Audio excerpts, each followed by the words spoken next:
Oh, for a muse of fire that would ascend the brightest heaven of invention, a kingdom for a stage, princes to act, and monarchs to behold the swelling scene. Then should the warlike Harry, like himself, assume the port of Mars, and at his heels, leashed in like hounds, should famine, sword, and fire crouch for employment. But pardon, gentles, all, the flat, unraised spirits that have dared on this unworthy scaffold to bring forth so great an object. Can this cockpit hold the vasty fields of France? Or may we cram within this wooden O the very casks that did affright the air at Agincourt? Oh, pardon. Since a crooked figure may attest in little place a million, let us, ciphers to this great accompt, on your imaginary forces work. Suppose within the girdle of these walls are now confined two mighty monarchies, whose high upreared and abutting fronts the perilous narrow ocean parts asunder. Piece out our imperfections with your thoughts. Into 1,000 parts divide one man, and make imaginary puissance. Think, when we talk of horses, that you see them, printing their proud hoofs of the receiving earth. For 'tis your thoughts that now must deck our kings, carry them here and there, jumping o'er times, turning the accomplishments of many years into an hourglass. For the which supply, admit me chorus to this history, who, prologue-like, your humble patience pray, gently to hear, kindly to judge, our play. My lord, I'll tell you, that self-bill is urged which in the 11th year of the last king's reign was like and had indeed against us passed, but that the scambling and unquiet time did push it out of farther question. But how, my lord, shall we resist it now? It must be thought on. If it pass against us, we lose the better half of our possession, for all the temporal lands which men devout by testament have given to the church would they strip from us. This would drink deep. Now, 'twould drink the cup and all. Oh, but what prevention? The king is full of grace and fair regard, and a true lover of the Holy Church. The courses of his youth promised it not. The breath no sooner left his father's body, but that his wildness, mortified in him, seemed to die too.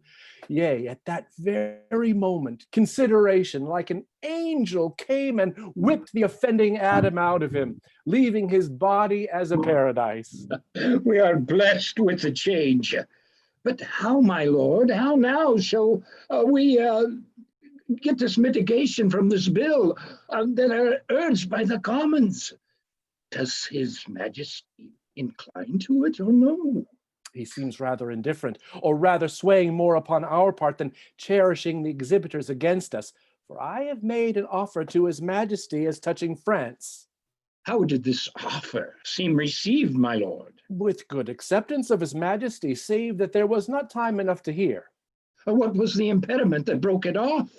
The French ambassador upon that instant craved audience, and the hour, I think, is come to give him hearing. I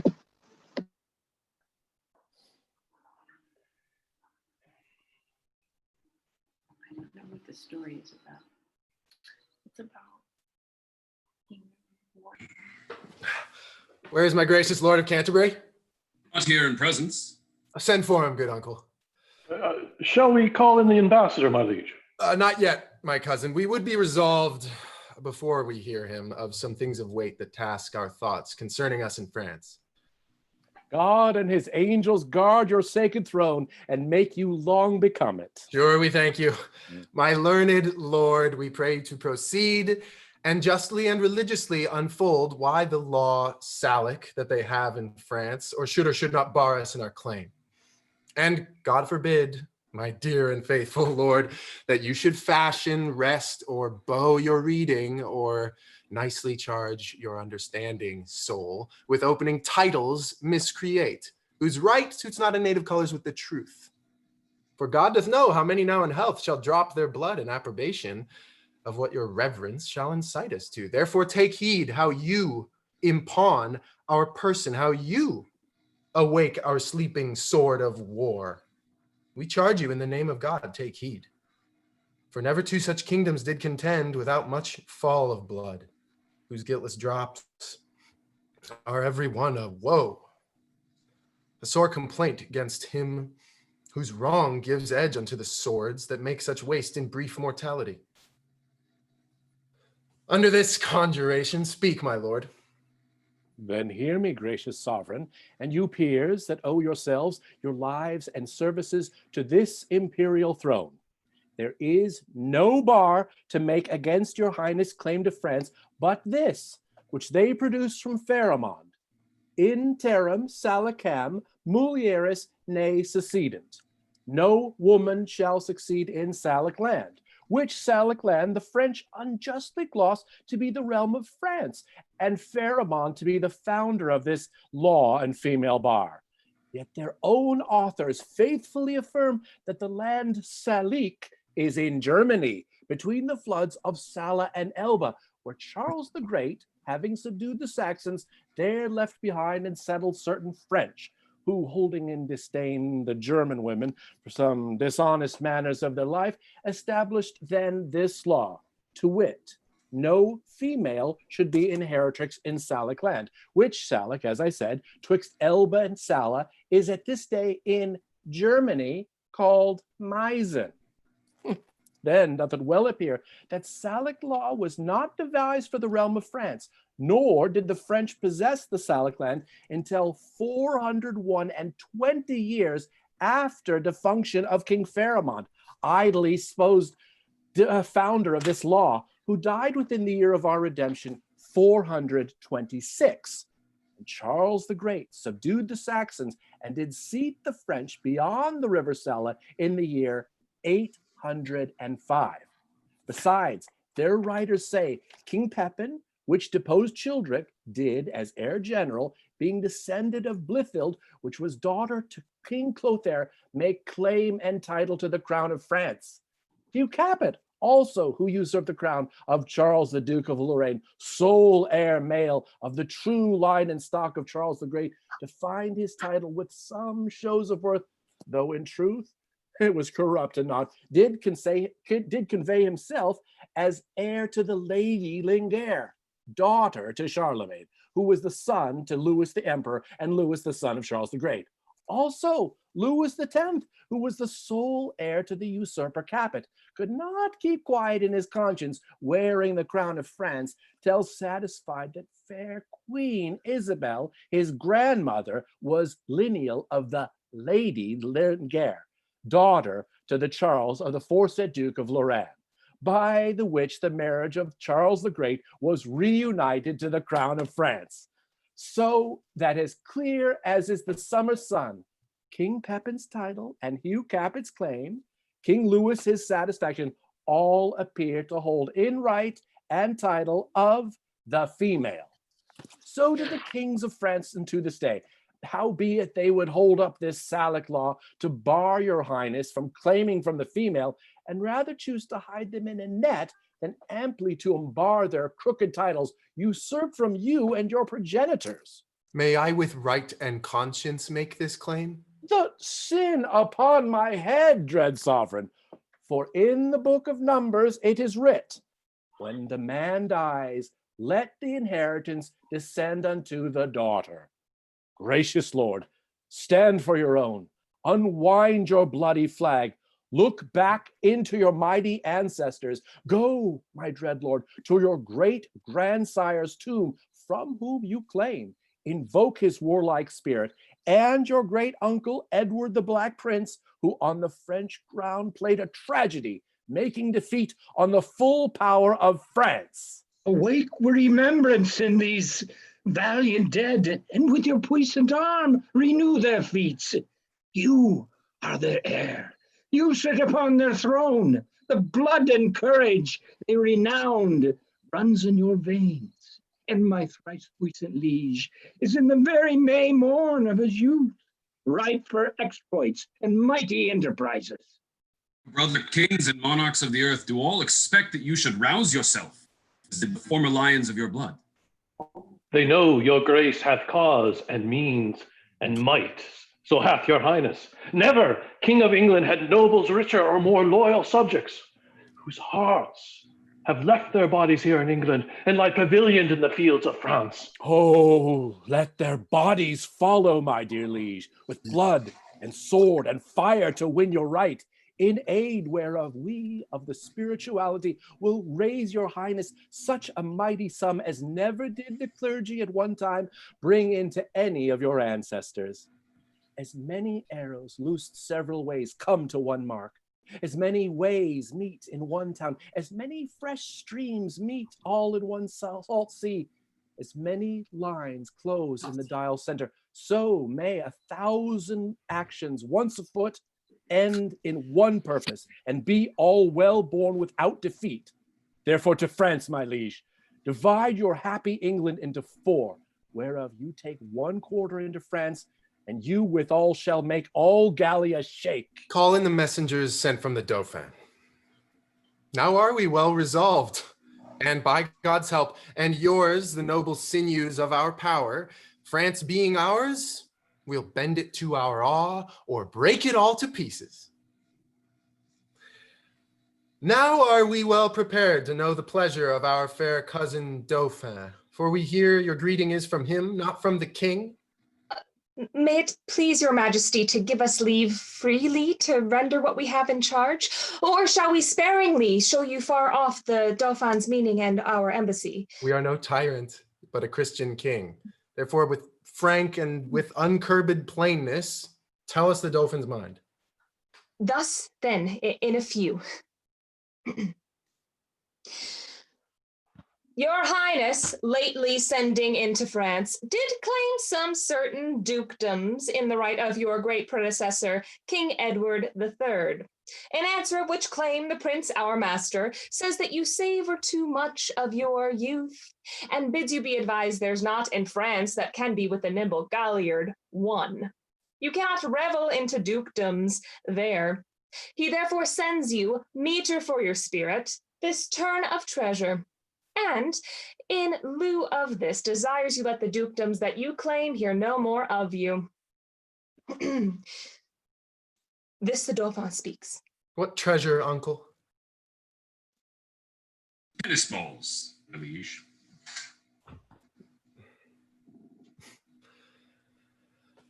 We are glad the Dauphin is so pleasant with us.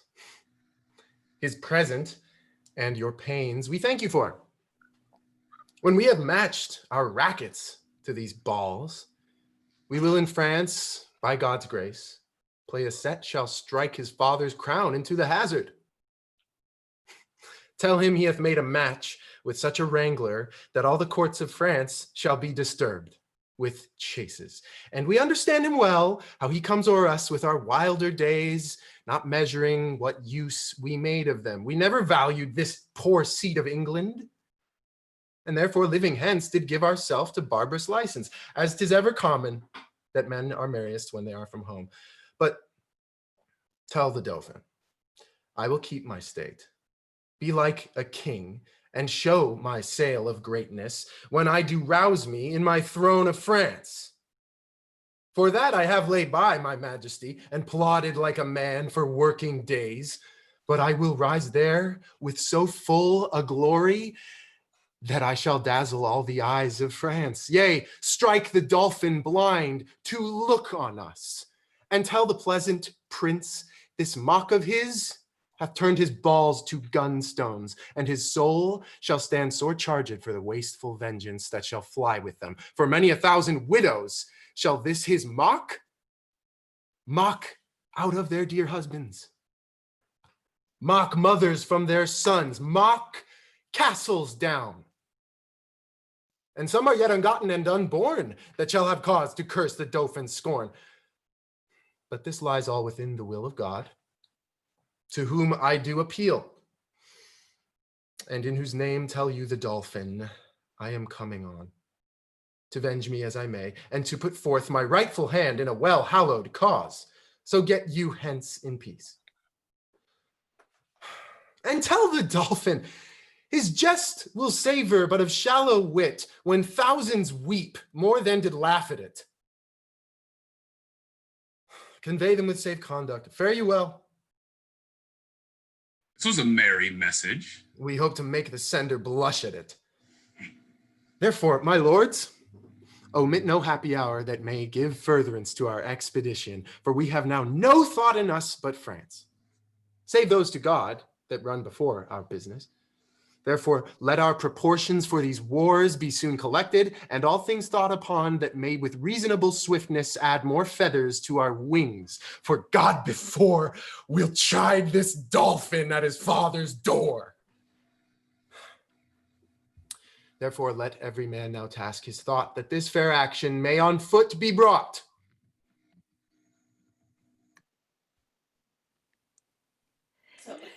Now all the youth of England are on fire, and silken dalliance in the wardrobe lies.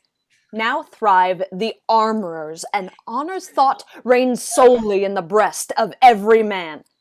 They sell the pasture now to buy the horse, following the mirror of all Christian kings, with winged heels as English Mercuries.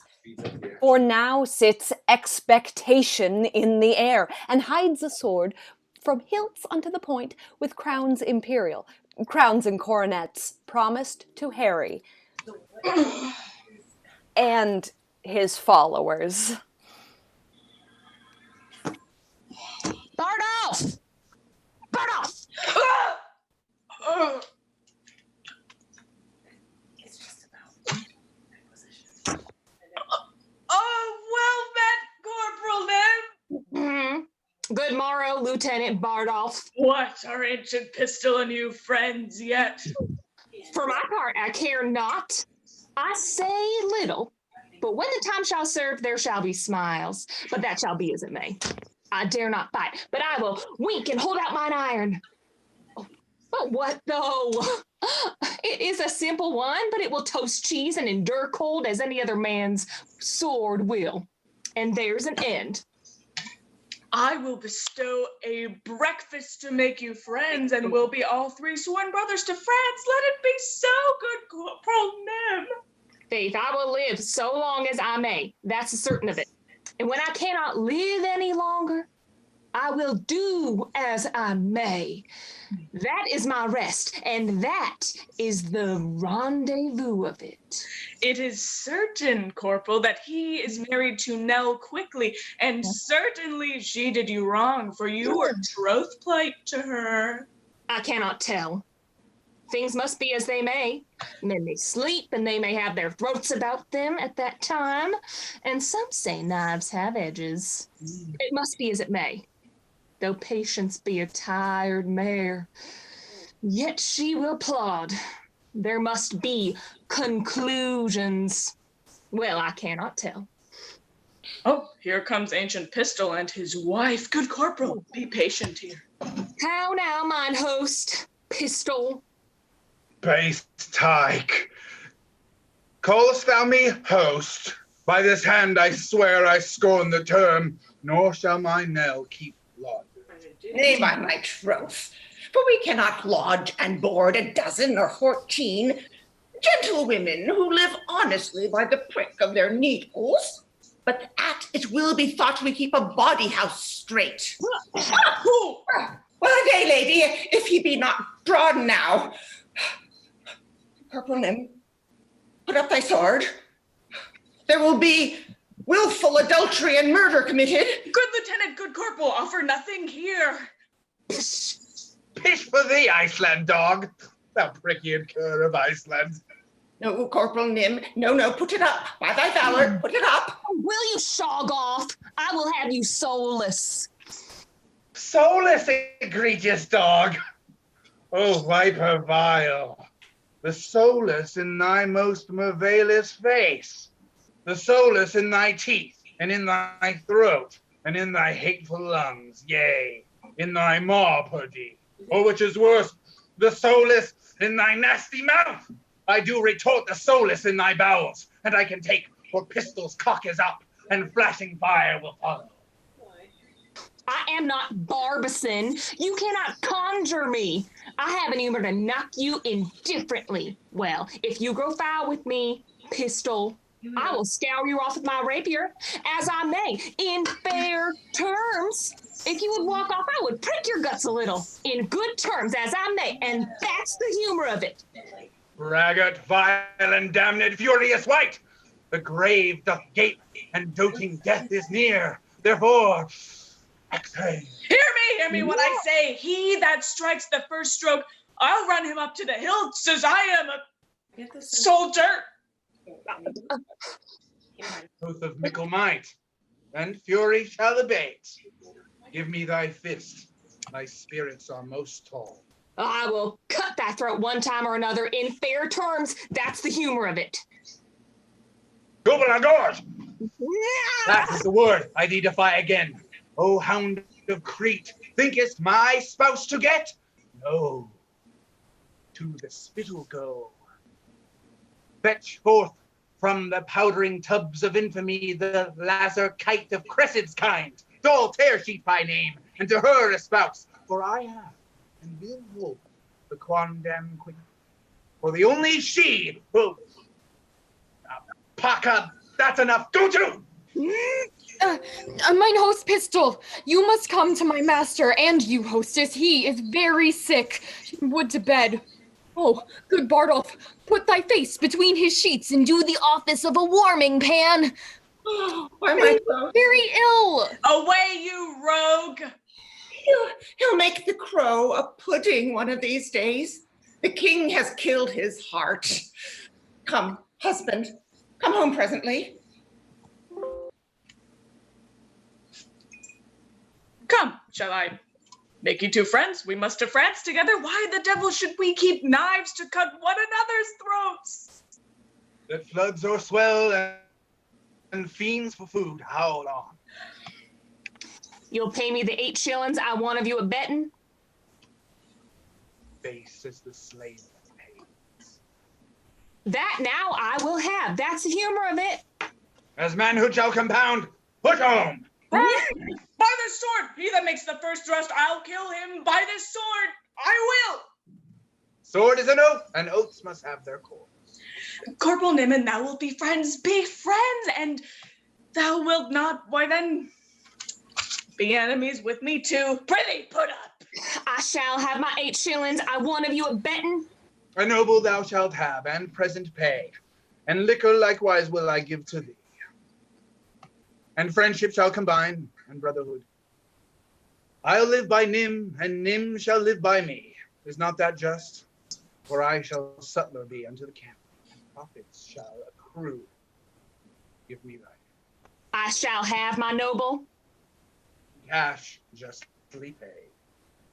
Well then, that's the humor of it. As ever you came of women, coming quickly to Sir John. Oh, poor heart. He is so shaped of a burning quotidian tertian that it is lamentable to behold. Sweet men, come to him.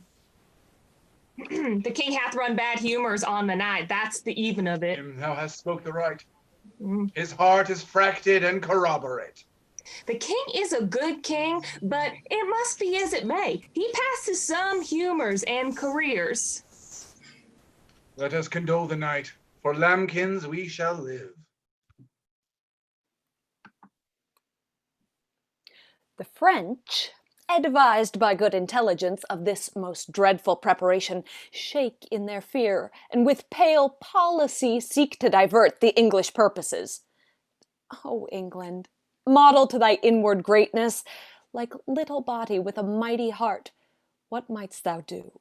That honor would thee do, were all thy children kind and natural. But see thy fault, France hath in thee found out a nest of hollow bosoms, and 3 corrupted men, one, Richard Earl of Cambridge, and the second, Henry Lord Scroop of Massam, and the third, Sir Thomas Grey, Knight of Northumberland, have for the guilt of France. Oh, guilt indeed, confirmed conspiracy with fearful France, and by their hands this grace of kings must die, if hell and treason hold their promises, ere he take ship for France, and in Southampton. Now, Linger your patience on, and we'll digest the abuse of distance. Force a play. The sum is paid. The traitors are agreed. The king is set from London, and the scene is now transported, gentles, to Southampton. Now sits the wind fair, and we will aboard. My lord of Cambridge, and my kind lord of Massam, and you, my gentle knight, give me your thoughts. Think you not that the powers we bear with us will cut their passage through the force of France? No doubt, my liege, if each man do his best. I doubt not that, since we are well persuaded that we carry not a heart with us from hence that grows not in a fair consent with ours. Never was monarch better feared and loved than is your majesty. There's not, I think, a subject that sits in heart grief and uneasiness under the sweet shade of your government. True, those that were your father's enemies have steeped their galls in honey and do serve you with hearts creative of duty and of zeal. We therefore have great cause of thankfulness.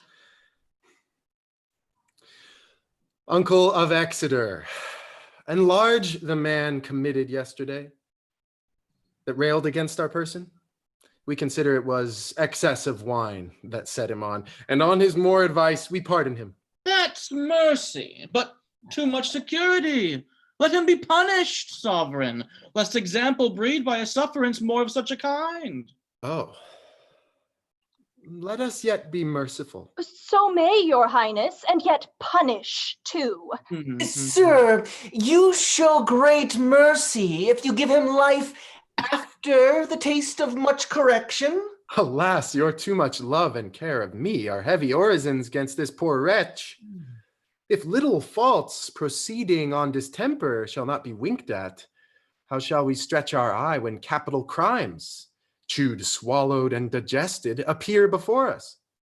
Well, we'll yet enlarge that man, though Cambridge, Scroop, and Grey, in their dear care and tender preservation of our person, would have him punished. And now to our French causes. Who are the late commissioners? I won, my lord. Your highness bade me ask for it today. So did you me, my liege. And I, my royal sovereign. Then Richard, Earl of Cambridge, there is yours. There yours, Lord Scroop of Massam. And Sir Knight Grey of Northumberland, this same is yours. Read them and know, I know your worthiness. My lord of Westmoreland and Uncle Exeter, we will aboard tonight. Why, how now, gentlemen? What see you in those papers that you lose so much complexion? Look ye how they change, their cheeks are paper. Why, what read you there that have so coward and chased your blood out of appearance? I do confess my fault and do submit me to your highness' mercy. To which we all appeal. The mercy that was quick in us but late, by your own counsel is suppressed and killed. You must not dare, for shame, to talk of mercy. See you, my princes and my noble peers, these English monsters.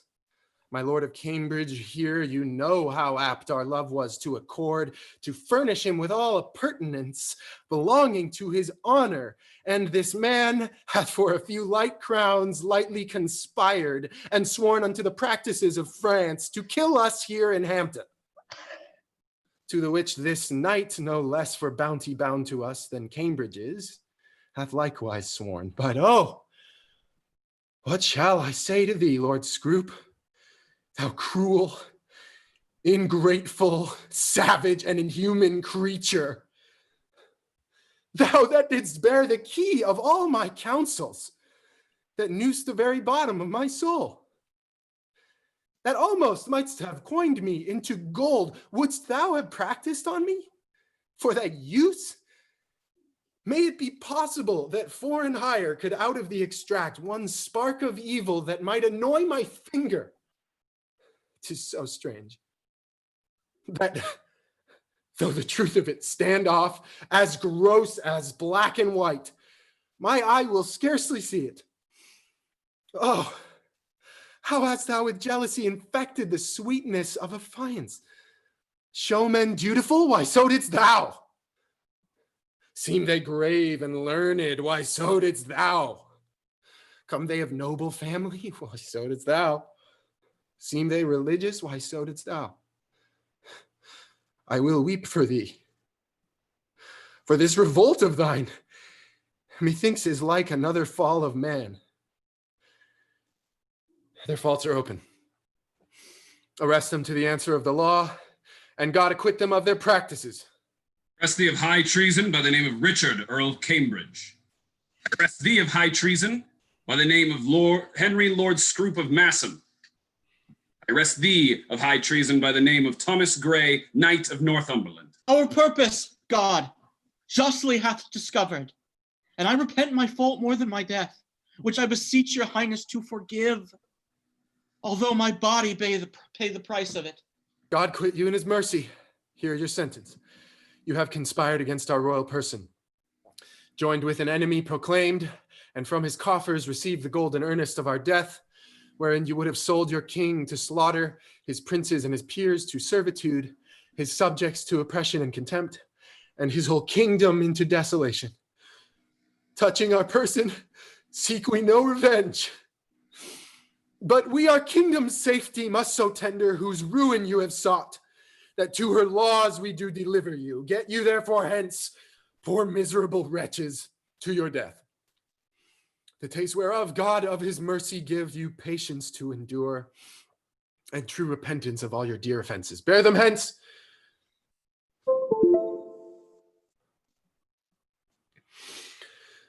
Now, lords, for France, the enterprise whereof shall be to you as us like glorious. We doubt not of a fair and lucky war, since God so graciously hath brought to light this dangerous treason lurking in our way to hinder our beginnings. We doubt not now that every rub is smoothed on our way. Then forth, dear countrymen, let us deliver our puissance into the hand of God, putting it straight in expedition. Cheerly to see the signs of war advance. No king of England, if not king of France. Prithee, honey, sweet husband, let me take thee to Staines. No, for my manly heart doth earn. Far doth be blithe. Nym, rouse up thy vaunting veins. Boy, bristle up thy courage. For Sir John is dead, and we must earn therefore. Would I were with him wheresoe'er he is, either in heaven or in hell. Nay, sure, he's not in hell. He is in Arthur's bosom, if ever man went to Arthur's bosom. He made as fine an end, and went away, and it were any Christian child. He parted just between 12 and 1, just at the turning of the tide. For after I saw him fumble with his sheets, and play with flowers, and smile upon his fingers' ends, I knew there was but one way. For his nose was as sharp as a pen, and he babbled of green fields. How now, Sir John, quoth I, what man, be of good cheer. So he cried out, God, God, God, 3 or 4 times. And I bid him he should not think of God. I hope there was no reason to think of God yet. So he bid me lay more clothes upon his feet. And I put my hand into the bed and felt them. And they were as cold as any stone. And so up to his knees, and they were as cold as any stone. And so upward, and upward, and all was as cold as any stone.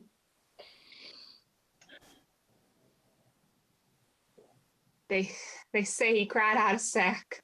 Nay, nay, that he did not. And of women. That he did not. Yes, that it did. And he said they were devils incarnate. He never could abide carnation. It was a color he never liked. Do you not remember? I saw a flea stick upon Bardolph's nose. You said it was a black soul burning in hellfire. Well, the fuel is gone that maintained that fire. That's all the riches I got in his service. Shall we shog? The king will be gone from Southampton. Come, that's away. My love, give me thy lips. Look to my chattels and my movables. Let senses rule. The word is pitch and pay. Trust none, for oaths are straws, men's faiths are wafer cakes. Go, clear thy crystals. Yoke fellows in arms, let us to France. Like horse leeches, my boys, to suck, the very blood to suck. And that's but unwholesome food, they say.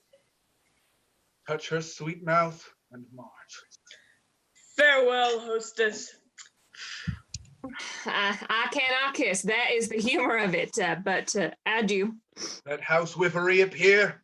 Keep close, I thee command. Farewell, adieu.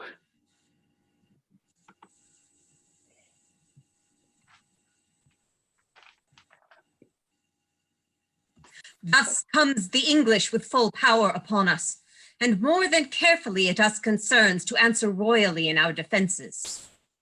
Therefore, the Dukes of Berry and of Bretagne, of Brabant and of Orleans shall make forth.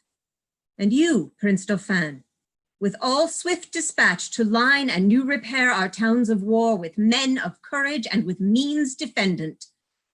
For England his approaches makes as fierce as waters to the sucking of a gulf. It fits us then to be as provident as fear may teach us out of late examples left by the fatal and neglected English upon our fields.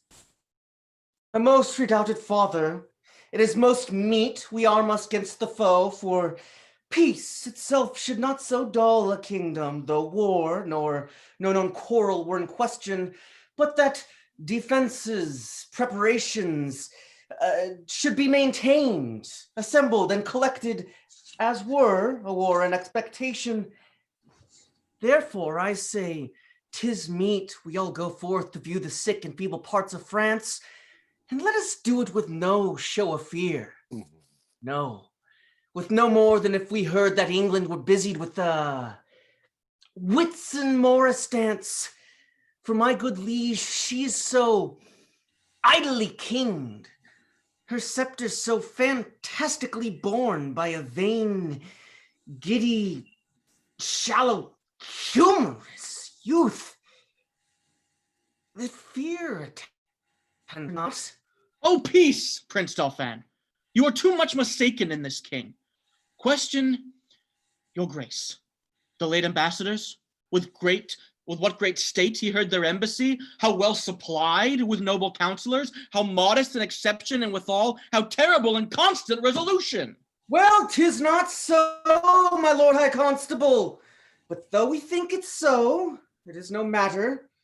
In cases of defense, 'tis best to weigh the enemy more mightily than he seems.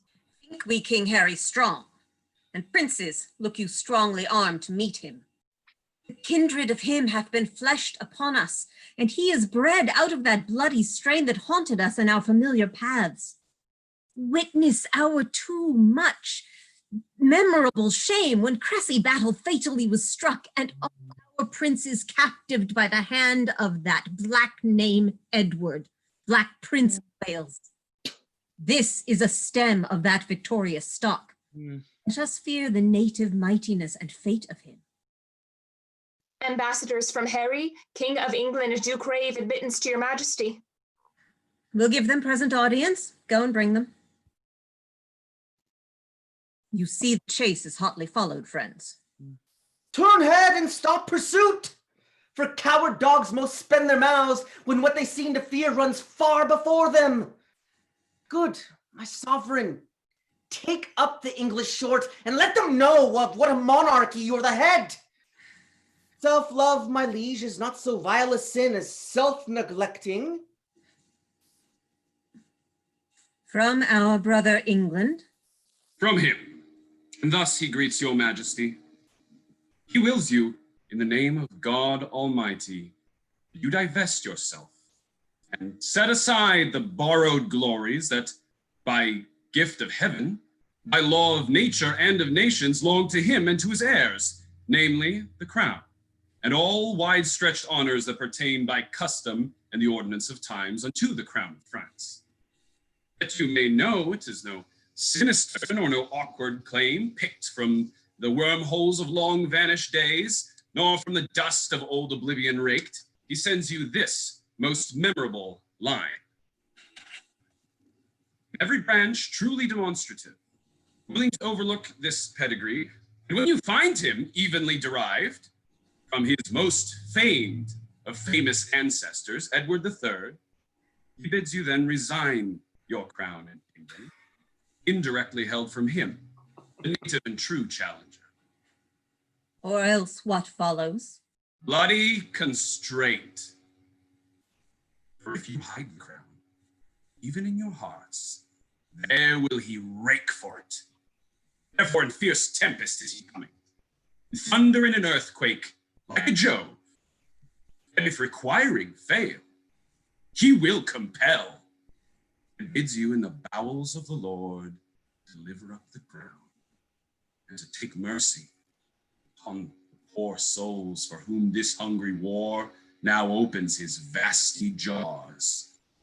And on your head, turning the widow's tears, the orphan's cries, the dead men's blood, the pining maiden's groans, for husbands, fathers, and betrothed lovers that shall be swallowed in this controversy. This is his claim, his threatening, my message. Unless the dolphin be in presence here, to whom expressly I bring greeting too. For us, we will consider of this further. Tomorrow shall you bear our full intent back to our brother England. For the Dauphin, I stand here for him. What to him from England? Scorn and defiance, slight regard, contempt, and anything that might not misbecome the mighty sender doth he prize you at. Thus says my king, and if your father's highness do not, in grant all demands at large, sweeten the bitter mock you sent his majesty, he'll call you to so hot an answer of it, the caves and woomy voltages of France shall chide your trespass and return your mock in second accent of his ordinance. Say, if my father render fair return, it is against my will, for I desire nothing but odds with England. To that end, as matching to his youth and vanity, I did present him with the Paris balls. He'll make your Paris Louvre shake for it. We're at the mistress court of mighty Europe, and be assured you'll find a difference, as we, his subjects, have in wonder found between the promise of his greener days and these he masters now. Now he weighs his time even to the utmost grain. But you shall read in your own losses if he stay in France. Tomorrow shall you know our mind at full. Dispatch us with all speed, lest that our king come here himself to question our delay. For he is footed in this land already. You shall be soon dispatched with fair conditions. A night is but a small breath and little pause to answer matters of this consequence. Thus, with imagined wing, our swift scene flies in motion of no less celerity than that of thought. Suppose that you have seen the well-appointed king at Hampton Pier embark his royalty and his brave fleet, with silken streamers the young Phoebus fanning. Play with your fancies, and in them behold, upon the hempen tackle, shipboys climbing. Hear the shrill whistle which doth order give to sounds confused. Behold the threatened sails, borne with the invisible and creeping wind, draw the huge bottoms through the furrowed sea, breasting the lofty surge. Oh, do but think you stand upon the ravage, and behold a city on the inconstant billows dancing, for so appears this fleet majestical, holding due course to Harfleur. Follow, follow, and leave your England as dead midnight still, guarded with grandsires, babies, and old women. For who is he whose chin is but enriched with one appearing hair that will not follow these culled and choice-drawn cavaliers to France? Work your thoughts. Therein see a siege. Ready the guns! Hold the ordnance on their carriages, with fatal mouths gaping on girded Harfleur.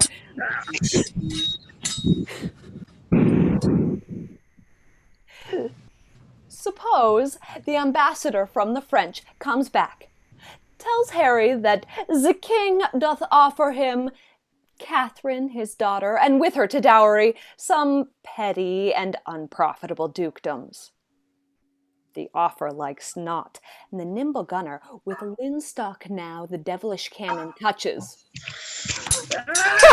And down goes all before them. Still be kind and eke out our performance for mine. To the breach! Dear friends! Once more! We'll close the wall up with our English dead!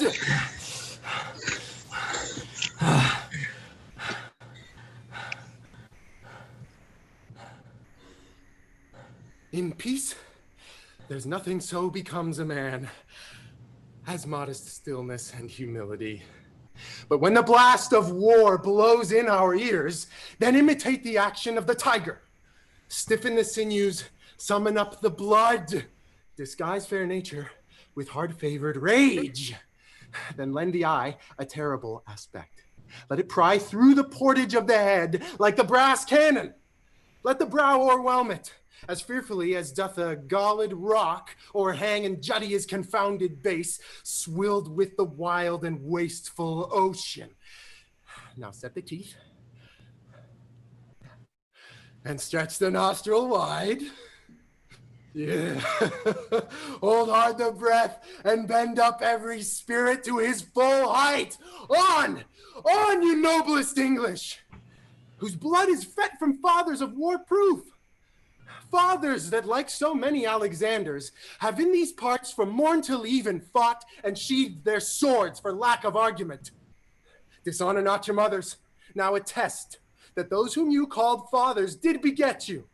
Be copy now to men of grosser blood and teach them how to war. And you, good yeoman, whose limbs were made in England, show us here the mettle of your pasture. Let us swear that you are worth your breeding, which I doubt not, for there is none of you so mean and base that hath not noble luster in your eyes. I see you stand like greyhounds in the slips, straining upon the start. The game's afoot. Follow your spirit, and upon this charge cry, God for Harry, England, and St. George! And St. George! No, to the breach, to the breach! The knocks are too hot, and for mine own part, I have not a case of lives. The humor of it is too hot, and that is the very plain song of it. The plain song is most just, for humors do abound. Knocks go and come, God's vassals drop and die, and sword and shield in bloody field shall win immortal fame. Oh, I would I were in an alehouse in London. I would give all my fame for a pot of ale and some safety. And I, if wishes would prevail me, my purpose shall not fail me, but hither would I hide as truly, but not as truly as bird sing goodbye. Up to the breach, you dogs! Avaunt, you cullions! Ah! Ah! As young as I am, I have observed these three swashers. I am boy to them all three, but they all three, though they would serve me, could not be man to me, for indeed 3 such antics do not amount to a man. For Bardolph, he is white-livered and red-faced, by means whereof he faces it out, but fights not. For Pistol, he hath a killing tongue and a quiet sword, by means whereof he breaks words and keeps whole weapons. For Nym, he hath heard that men of few words are the best men, and therefore he scorns to say his prayers lest he should be thought a coward. But his few bad words are matched with as few good deeds, and he never broke any man's head but his own, and that was against a post, when he was drunk. They will steal anything and call it purchase. Bardolph stole a lute case, bore it 12 leagues, and sold it for 3 halfpence. Nym and Bardolph are sworn brothers in filching. And in Calais, they stole a fire shovel. They would have me as familiar with men's pockets as their gloves or their handkerchers, which makes much against my manhood if I should take from another's pocket to put into mine, for it is plain pocketing up of wrongs. I must leave them and seek some better service. Their villainy goes against my weak stomach, and therefore I must cast it up. Captain Fluellen, you must come presently to the mines. The Duke of Gloucester would speak to you. To the mines! I tell you, the Duke, it is not so good to come to the mines, for, look you, the mines is not according to the disciplines of the war. The concavities of it is not sufficient, for, look you, the adversary you may discuss unto the Duke, look you, is digged himself 4 yard under the countermines. By Jesu, I think he will plough up all if there is not better directions. The Duke of Gloucester, to whom the order of the siege is given, is altogether directed by an Irishman, a very valiant gentleman, I think. It is Captain MacMorris, is it not? I think it be. By Jesu, he is an ass, as in the world. I will verify as much in his beard. He has no more directions than the true disciplines of the wars, look you, of the Roman disciplines, than is a puppy dog. Here he comes, and the Scots captain, Captain Jamie, with him. Oh, Captain Jamie is a marvellous, valorous gentleman, that is certain, and of great expedition and knowledge in the ancient wars, upon my particular knowledge of his directions. I say good day, Captain Fluellen. Oh, God den to your worship, good Captain James. How now, Captain MacMorris? Have you quit the mines? Have the pioneers given over? By Claishla, Tishil done, the workish give over, the trumpets down the retreat. By my hand, I swear that my father's soul and the workish shall done. It is give over. I would have blowed up the town, so Claish saved me, la, in an hour. Oh, Tishil done. By my hand, Tishil done. Captain MacMorris, I beseech you now, will you vouchsafe me, look you, a few disputations with you, as partly touching or concerning the disciplines of the war, the Roman wars, in the way of argument, look you, and friendly communication, partly to satisfy my opinion, and partly for the satisfaction, look you, of my mind, as touching the direction of military discipline. That is the point. It's all been very good, good faith, good Captain's Bath, and I shall quit you with good leave, as I may take occasion. That shall I, Mary. It is no time to discuss, so Christ save me. The day is hot, and the weather, and the wars, and the king, and the dukes. It is no time to discuss.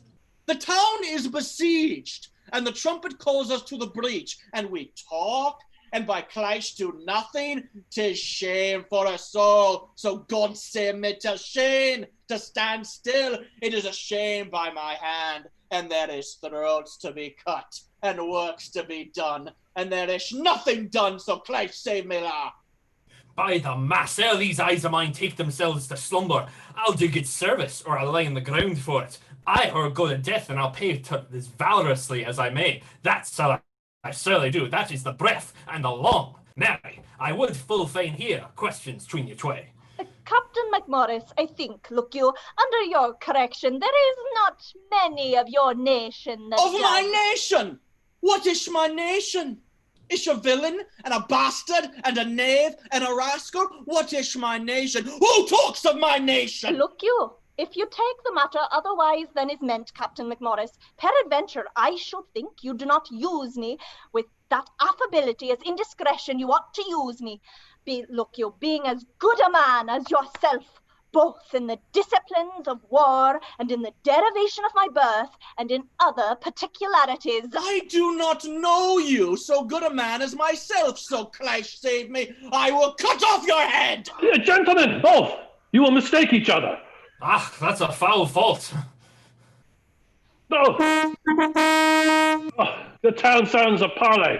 Captain McMorris, when there is more better opportunity to be required, look you, I will be so bold as to tell you I know the disciplines of war, and there is an end.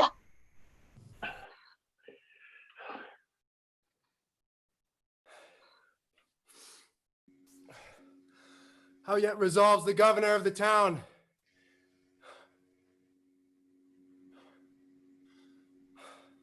This is the latest parle we will admit, therefore to our best mercy give yourselves. Or like to men proud of destruction, defy us to our worst. For as I am a soldier, if I begin the battery once again, I will not leave the half-achieved Harfler till in her ashes she lie buried. Take pity of your town and of your people, whiles yet my soldiers are in my command. Whiles yet the cool and temperate wind of grace o'erblows the filthy and contagious clouds of headly murder, spoil, and villainy. If not, why in a moment look to see the blind and bloody soldier with foul hand defile the locks of your shrill shrieking daughters, your fathers taken by the silver beards, and their most reverend heads dashed to the walls, your naked infants spitted upon pikes, whilst the mad mothers, with their howls confused, do break the clouds. What say you? Will you yield, and this avoid, or guilty in defense be thus destroyed? Our expectation hath this day an end. The Dauphin, whom of succors we entreated, returns to us that his powers are not yet ready for so great a siege. Therefore, great king, we yield our homes and our lives to thy soft mercy. Enter our gates. Do as thou art, for we are no longer defensible. Open your gates. Oh, come, Uncle Exeter.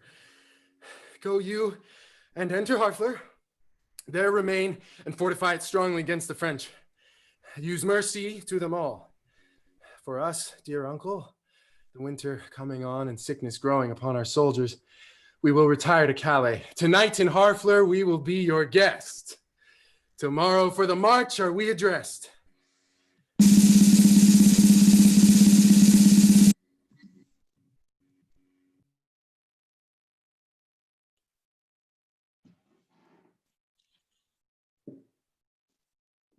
Alice, tu as été en Angleterre et tu parles bien les langues. Un peu, madame. Je te prie, monseigneur, il faut que j'apprenne à parler. Comment appelez-vous le main en anglais? Oh, la main. Elle s'appelle the hand. La main, the hand. The hand. Et les doigts? Les doigts. Oh, ma foi, je vais oublier les doigts, mais je me souviendrai. Je pense qu'il doit s'appelle the fingers. Oui, oui, the fingers. La main de hand, les doigts du fingers. Je pense que je suis le bon écolier. Je gagne durement dans l'environnement. Comment appelez-vous Léon? Nous appelons des nails. Du nails. Écoutez, dites-moi, je parle bien. Du hand, du fingers et du nails. C'est bien dit, madame. Il est très bon anglais. Oh. Dites-moi l'endroit pour le bois. Des armes, madame. Et les coudes? Des elbows. Des elbows.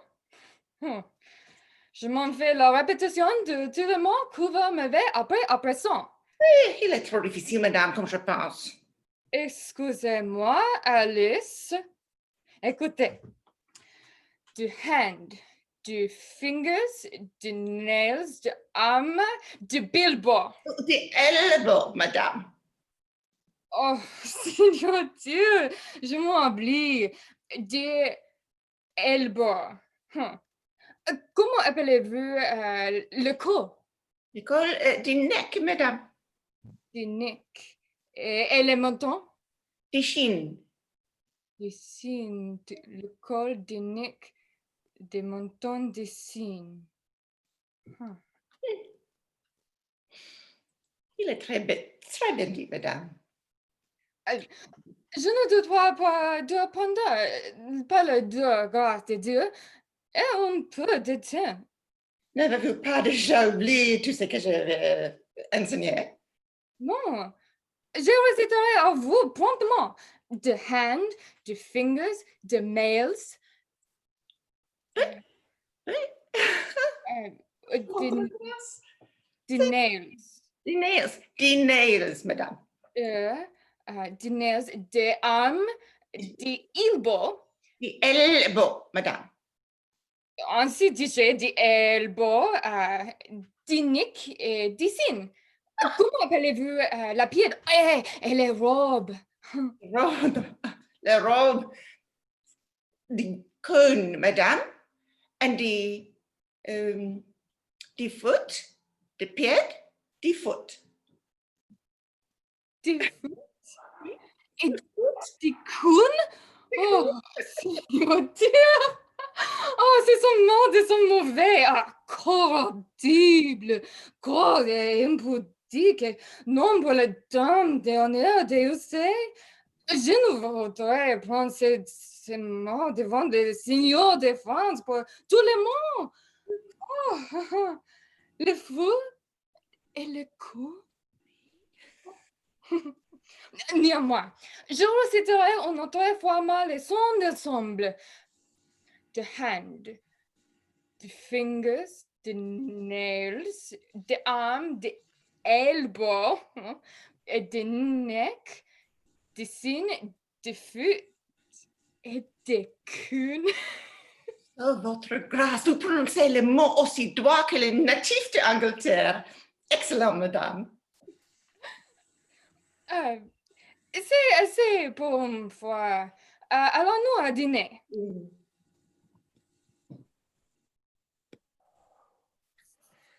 Certain he hath passed the river Somme.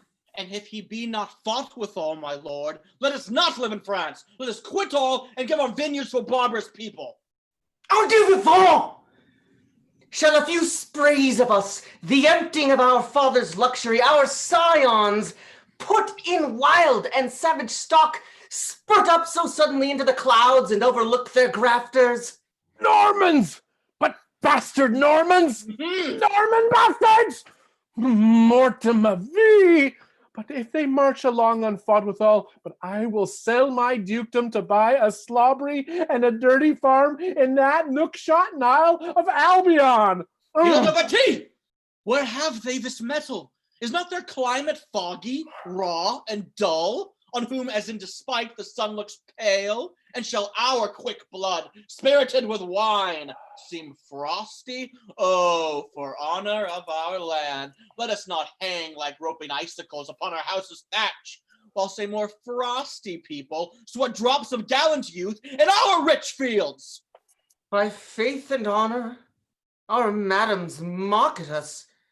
and plainly say our metal is bred out, and they will give their bodies to the lust of English youth. To new store France with bastard warriors. Where is Montjoy the herald? Speed him hence. Let him greet England with our sharp defiance. Up, princes, and with the spirit of honor edged more sharper than your swords, high to the field. Charles Delabreth, High Constable of France, you dukes of Orleans, Bourbon, and of Berry, high dukes, great princes, barons, lords, and knights, for your great seats now quit you of great shames. Bar hairy England that sweeps through our land with pennons painted in the blood of Harfleur. Rush on his host, as doth the melted snow upon the valleys whose low vassal seat the Alps doth spit and void his room upon.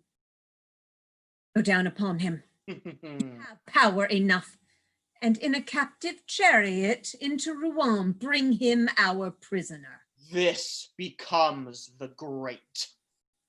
Sorry I am, his numbers are so few. His soldiers sick and famished in their march, for I am sure when he shall see our army, he'll drop his heart into the sink of fear, and for achievement offer us his ransom. Therefore, Lord Constable, haste on Montjoy, and let him say to England that we send to know what willing ransom he will give. Now forth, Lord Constable and princes all, and quickly bring us word of England's fall. How now, Captain Llewellyn? Come you from the bridge? I assure you there is very excellent services committed at the bridge. Is the Duke of Exeter safe?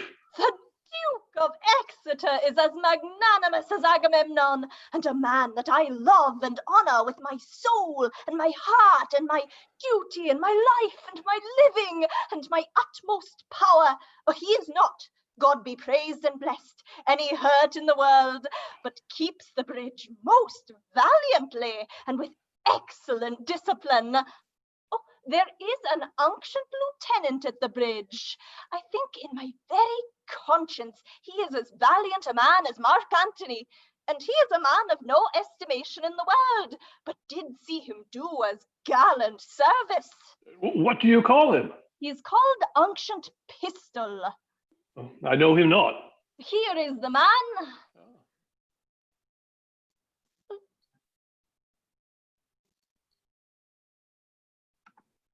Captain, I thee beseech to do me favors.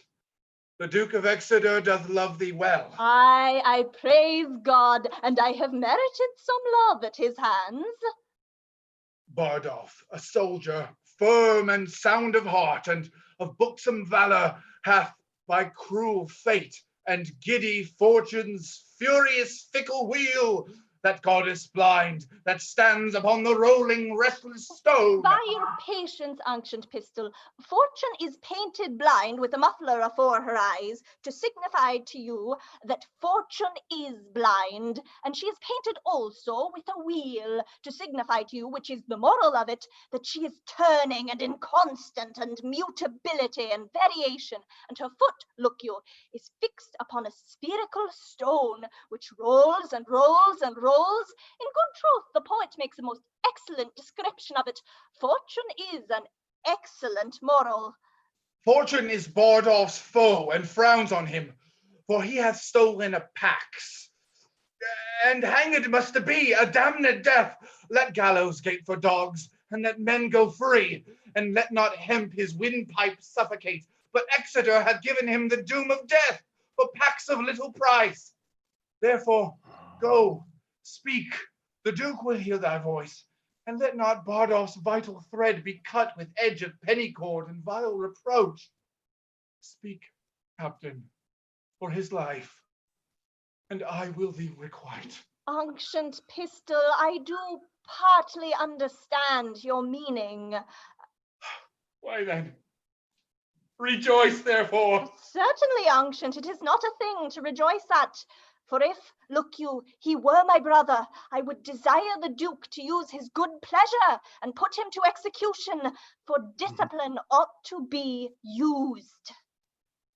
Die and be damned! And figure for thy friendship, It is well. The fig of Spain! Very good. Why, this is an errant counterfeit rascal. I remember him now. A bawd, a cutpurse. I'll assure you, he uttered his brave words at the bridge, as you shall see in a summer's day.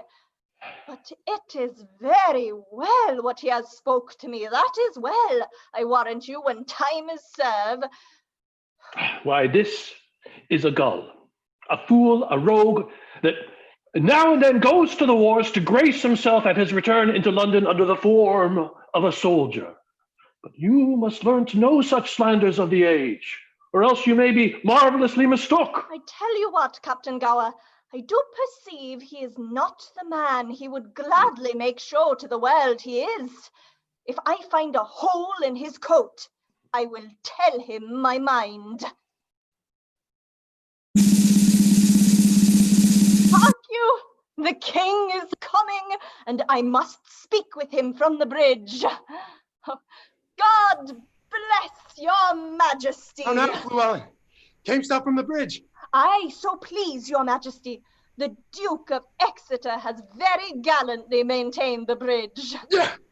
The French is gone off, look you, and there is gallant and most brave passages. Mary, the adversary was have possession of the bridge, but he is enforced to retire, and the Duke of Exeter is master of the bridge. I can tell your majesty the Duke is a brave man. What men have you lost, Llewellyn? The perdition of the adversary hath been very great, reasonable great.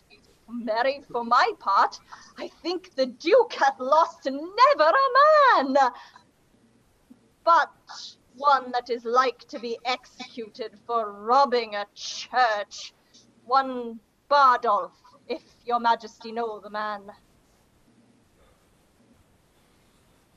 We would have all such offenders so cut off. No!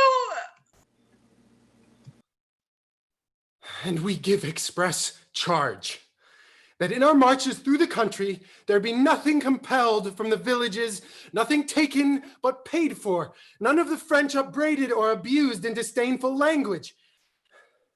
For when lenity and cruelty play for a kingdom, the gentler gamester is the soonest winner. You know me by my habit. Well, then I know thee. What shall I know of thee? My master's mind. Unfold it. Thus says my king.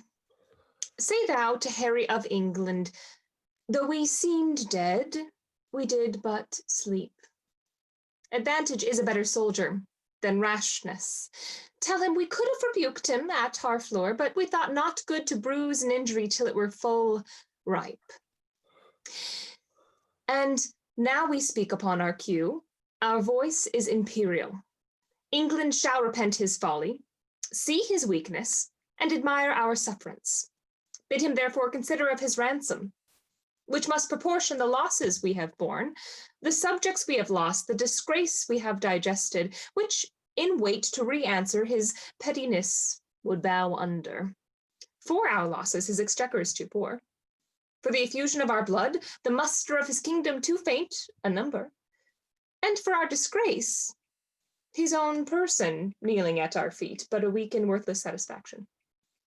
To this, add defiance, and tell him for conclusion, he hath betrayed his followers, whose condemnation is pronounced. So far my king and master, so much my office. What is thy name? I know thy quality. Montjoy. Thou dost thy office fairly. Turn thee back, and tell thy king, I do not seek him now. My people are with sickness much enfeebled, my numbers lessened, and those few I have almost no better than so many French. Go therefore, tell thy master, here I am. My ransom is this frail and worthless trunk, my army but a weak and sickly guard. Yet God before, tell him we will come on, though France himself and such another neighbor stand in our way. There's for thy labor, Montjoy. Go, bid thy master well advise himself. If we may pass, we will. If we be hindered, we shall your tawny ground with your red blood discolor. And so, Montjoy, fare you well. The sum of all, our answer is but this. We would not seek a battle as we are, nor as we are, we say we shall not shun it. So tell your master.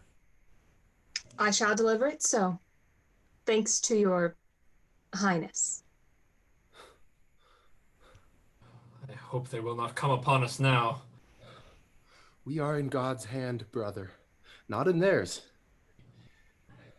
March to the bridge. It now draws toward night. Beyond the river, we'll encamp ourselves, and on tomorrow, bid them march away.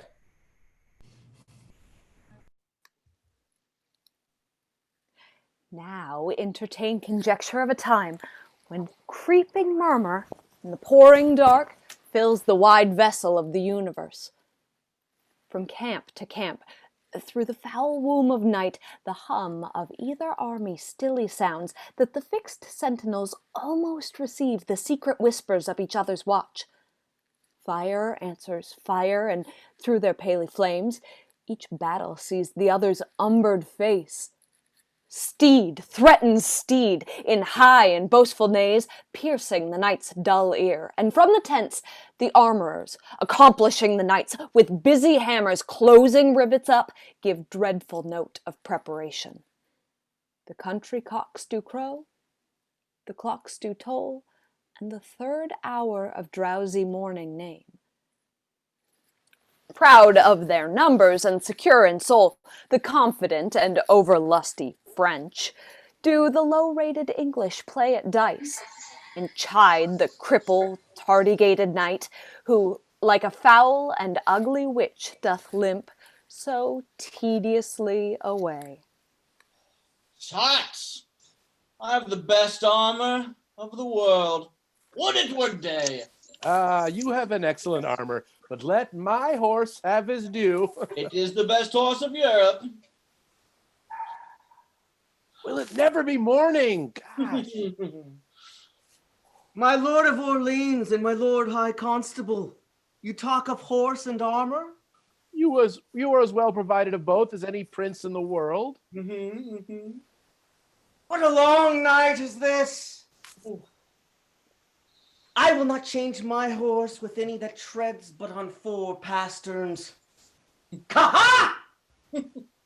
When I bestride him, I soar. I am a hawk. He trots the air. The earth sings when he touches it. The basest horn of his hoof is more musical than the pipe of Hermes. He's of the color of the nutmeg. And of the heat of ginger. It is the beast of Perseus. He is pure air and fire, and the dull elements of earth and water never appear in him, but only in patient stillness while his rider mounts him. He is indeed a horse, and all other jades you may call beasts. Indeed, my lord, it is a most absolute and excellent horse. It is the prince of palfreys. His neigh is like the bidding of a monarch. His countenance enforces homage. No more, cousin. Nay,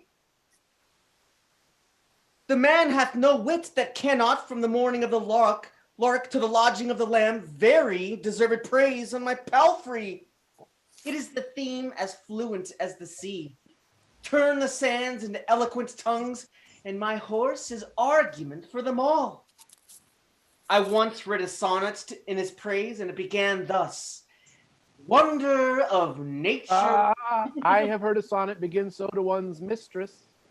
Then did they imitate that which I composed to my corsair, for my horse is my mistress. Your mistress bears well.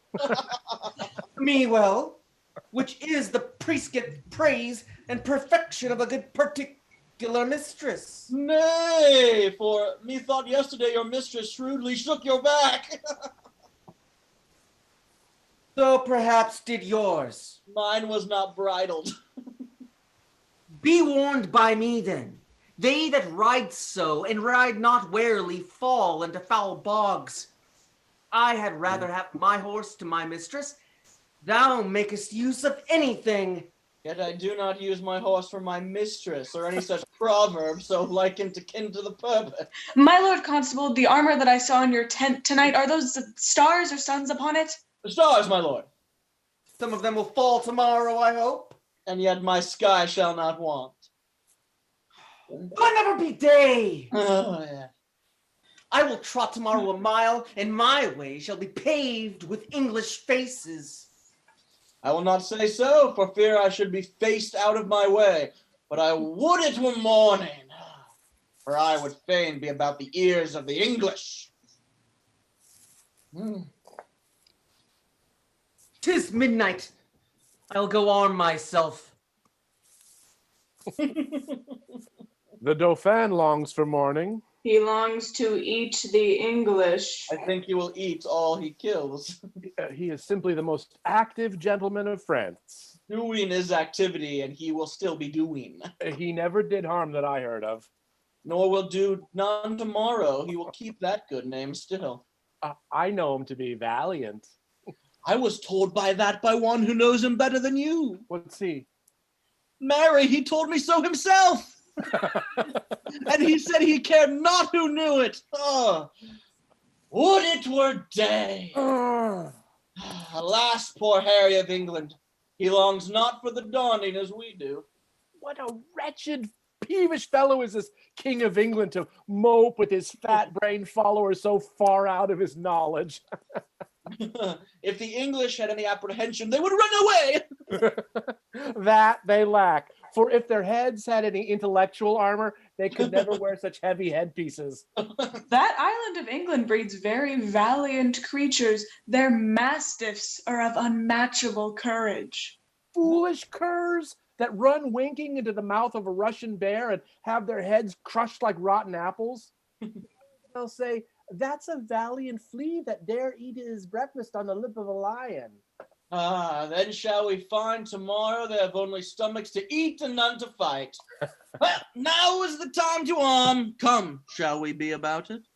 Let's see, it is now 3 o'clock. Let me see. By 10, we shall each have 100 Englishmen. The poor condemned English, like sacrifices by watchful fires, sit patiently and inly ruminate the morning's dangers, and their gesture sad, investing lank lean coats and war-worn cheeks, presenteth them unto the gazing moon so many horrid ghosts. Oh, now, who will behold the royal captain of this ruined band, walking from watch to watch, from tent to tent? Let him cry praise and glory on his head, for forth he goes and visits all his host, bids them good morrow with a modest smile, and calls them brothers, friends, and countrymen.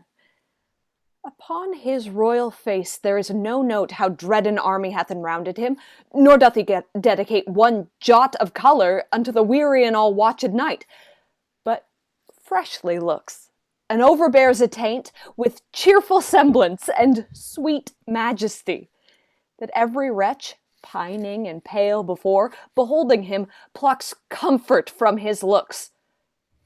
A largess universal like the sun, his liberal eye doth give to every one, thawing cold fear, that mean and gentle all, behold, as may unworthiness define, a little touch of Harry in the night. Uncle, 'tis true that we are in great danger. The greater therefore should our courage be. Good morrow, brother Bedford. God Almighty, there is some soul of goodness in things evil, would men observingly distill it out, for our bad neighbor makes us early stirrers.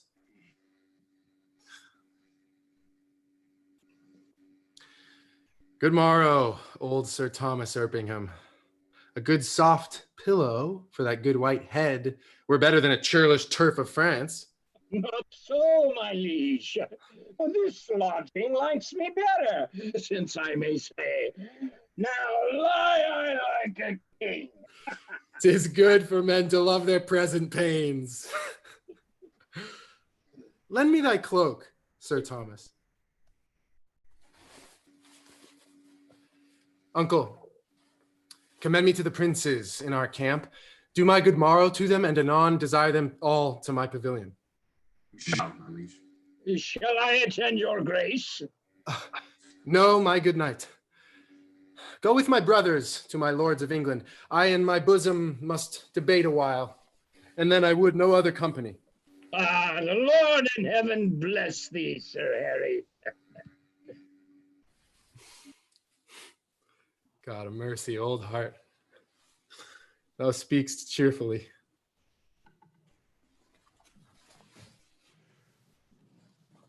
Qui va là? A friend. Discuss unto me, art thou officer, or art thou base, common, and popular? I am a gentleman of a company. What are you? As good a gentleman as the emperor. Oh, then you are better than the king. The king's a bowcock, a heart of gold, a lad of life, an imp of fame, of parents good, of fist most valiant. I kiss his dirty shoe, and from heartstring, I love the lovely bully. What's thy name? Harry. Leroy. Leroy. That's a Cornish name. Art thou of Cornish crew? No, I'm a Welshman. Knowest thou Llewellyn? Yes. Tell him I'll knock the leek about his head on St. Davy's Day. Do not you wear your dagger in your cap that day, lest he knock that about yours. Art thou his friend? And his kinsman too. A figure for thee then. I thank you. God be with you. My name is Pistol called. It suits well with your fierceness. Captain Llewellyn! Oh, in the name of Jesus Christ, speak lower. If you would take the pains but to examine the wars of Pompey the Great, you shall find, I warrant you, that there is no tiddle-toddle, no pibble-pabble in Pompey's camp. I warrant you, you shall find the ceremonies of the wars, and the cares of it, and the forms of it, and the sobriety of it, and the modesty of it, to be otherwise. Why? I mean, the enemy is loud. You hear him all night. If the enemy is a fool and an ass and a prating coxcomb, is it meet, think you, that we should also, look you, be a fool and an ass and a prating coxcomb? In your own conscience now. I will speak lower. I pray you and beseech you that you will. Though it appear a little out of fashion, there is much care and valor in this Welshman.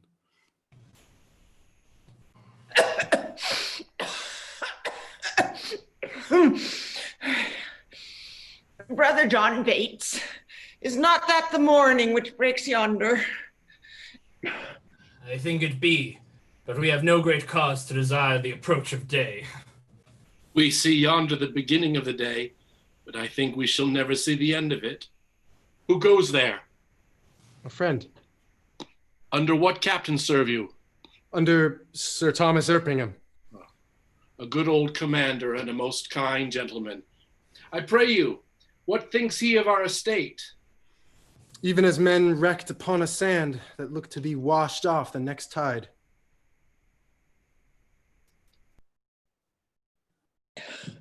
He hath not told this to the king. No, nor it is not meet he should. For though I speak it to you, I think the king is but a man, as I am. The violet smells to him as it doth to me. The element shows to him as it doth to me. All his senses have but human conditions. His ceremonies laid by, in his nakedness he appears but a man. And though his affections are higher mounted than ours, yet when they stoop with the like wing. Therefore when he sees reason of fears, as we do, His fears are out of doubt, of the same relish as ours. Yet in reason, no man should possess him with any appearance of fear, lest he, by showing it, should dishearten his army. He may show what outward courage he will, but I believe, as cold a night as this, he could wish himself in the Thames up to the neck, and so I would he were, and I by him, at all adventures, so we will quit here. By my troth, I will speak my conscience of the king. I think he would not wish himself anywhere but where he is. Then I would he were here alone, so should he be sure to be ransomed, and many a poor man's life saved. I dare say. You love him not so ill to wish him here alone, howsoever you speak this to feel other men's minds. Methinks I could not die anywhere so contented as in the king's company, his cause being just and his quarrel honorable. That's more than we know. Or aye, or more than we should seek after. For we know enough if we know that we are the king's subjects. If his cause be wrong, our obedience to the king wipes the crime of it out of us. But if the cause is not good, the king himself hath a heavy reckoning to make, when all those arms and legs and heads chopped off in a battle shall join together at the latter day and cry all, "We died at such a place," some swearing, some crying for a surgeon, some upon their wives left poor behind them, some upon the debts they owe, some upon their children rawly left. I am afeard there are few die well that die in a battle. For how can they charitably dispose of anything when blood is their argument? Now, if these men do not die well, it were a black matter for the king that led them to it, whom to disobey were against all proportion of subjection. So if a son that is by his father sent about merchandise do sinfully miscarry upon the sea, the imputation of his wickedness by your rule should be imposed upon the father that sent him. Or if a servant under his master's command, transporting a sum of money, be assailed by robbers and die in many irreconciled iniquities, you may call the business of the master the author of the servant's damnation. But this is not so. The king is not bound to answer the particular endings of his soldiers, the father of his son, nor the master of his servant, for they purpose not their deaths when they purpose their services. Besides, there is no king, be his cause never so spotless, if it come to the arbitrament of swords, can try it out with all unspotted soldiers. Some, peradventure, have on them the guilt of premeditated and contrived murder. Some have before gored the gentle bosom of peace with pillage and robbery. Now, if these men have outrun the law, though they can outstrip men, they have no wings to fly from God. War is God's vengeance. War is God's beetle. Then if they die unprovided, no more is the king guilty of their damnation than he was before guilty of those impieties for the which they are now visited. Every subject's duty is the king's, but every subject's soul is his own. Therefore should every soldier in the wars do as every sick man in his bed, wash every mote out of his conscience, and dying so, death is to him advantage. Or not dying, the time was blessedly lost wherein such preparation was gained. And in him that escapes, it were not sin to think that making God so free an offer, he let him outlive that day to see his glory and to teach others how they should prepare. 'Tis certain, every man that dies ill, the ill upon his own head. The king is not to answer for it.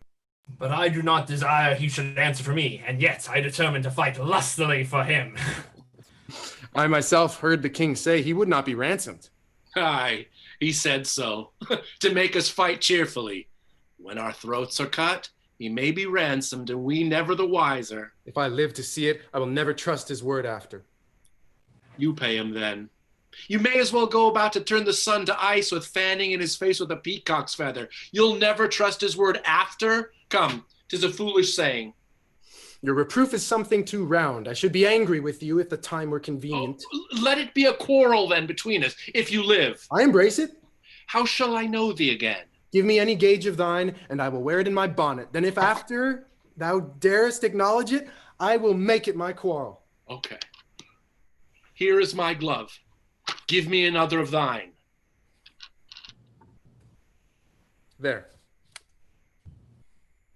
This will I also wear in my cap. If ever thou come to me after tomorrow and say, this is my glove, by this hand, I will take thee a box on the ear. If ever I live to see it, I will challenge it. Oh, keep thy word, fare thee well. Be friends, you English fools, be friends. We have French quarrels now, if you could tell how to reckon. Upon the king, let us our lives, our souls, our debts, our careful wives, our children, and our sins lay on the king. We must bear all. Oh, hard condition. Twin born with greatness, subject to the breath of every fool, whose sense no more can feel but his own wringing. What infinite heart's ease must kings neglect that private men enjoy? And what have kings that privates have not too, save ceremony, save general ceremony? And what art thou, thou idle ceremony? What kind of God art thou, that sufferest more of mortal griefs than do thy worshippers? What are thy rents? What are thy comings in? Oh, ceremony, show me but thy worth. What is thy soul of adoration? Art thou aught else but place, degree, and form, creating awe and fear in other men, wherein thou art less happy being feared than they are in fearing? What drinkst thou oft instead of homage sweet, but poison flattery? Oh, be sick, great greatness, and bid thy ceremony give thee cure. Canst thou, when thou commandst the beggar's knee, command the health of it? No, thou proud dream, that placed so subtly with a king's repose. I am a king that find thee, and I know 'tis not the balm, the scepter, and the ball, the sword, the mace, the crown imperial, the intertissued robe of gold and pearl, the farced title running for the king, the throne he sits on, nor the tide of pomp that beats upon the high shore of this world. No, not all these thrice gorgeous ceremony, not all these laid in bed majestical, can sleep so soundly as the wretched slave, who with a body filled and vacant mind gets him to rest, crammed with distressful bread, never sees horrid night, the child of hell, but like a lackey, from the rise to set, sweats in the eye of Phoebus, and all night sleeps in Elysium. Next day after dawn, doth rise and help Hyperion to his horse, and follow so the ever-running year with profitable labor to his grave. And but for ceremony, such a wretch, winding up days with toil and nights with sleep, had the forehand advantage of a king. My lord, your nobles, jealous of your absence, seek through your camp to find you. Good old knight. Collect them all together at my tent. I'll be before thee. I shall do it, my lord.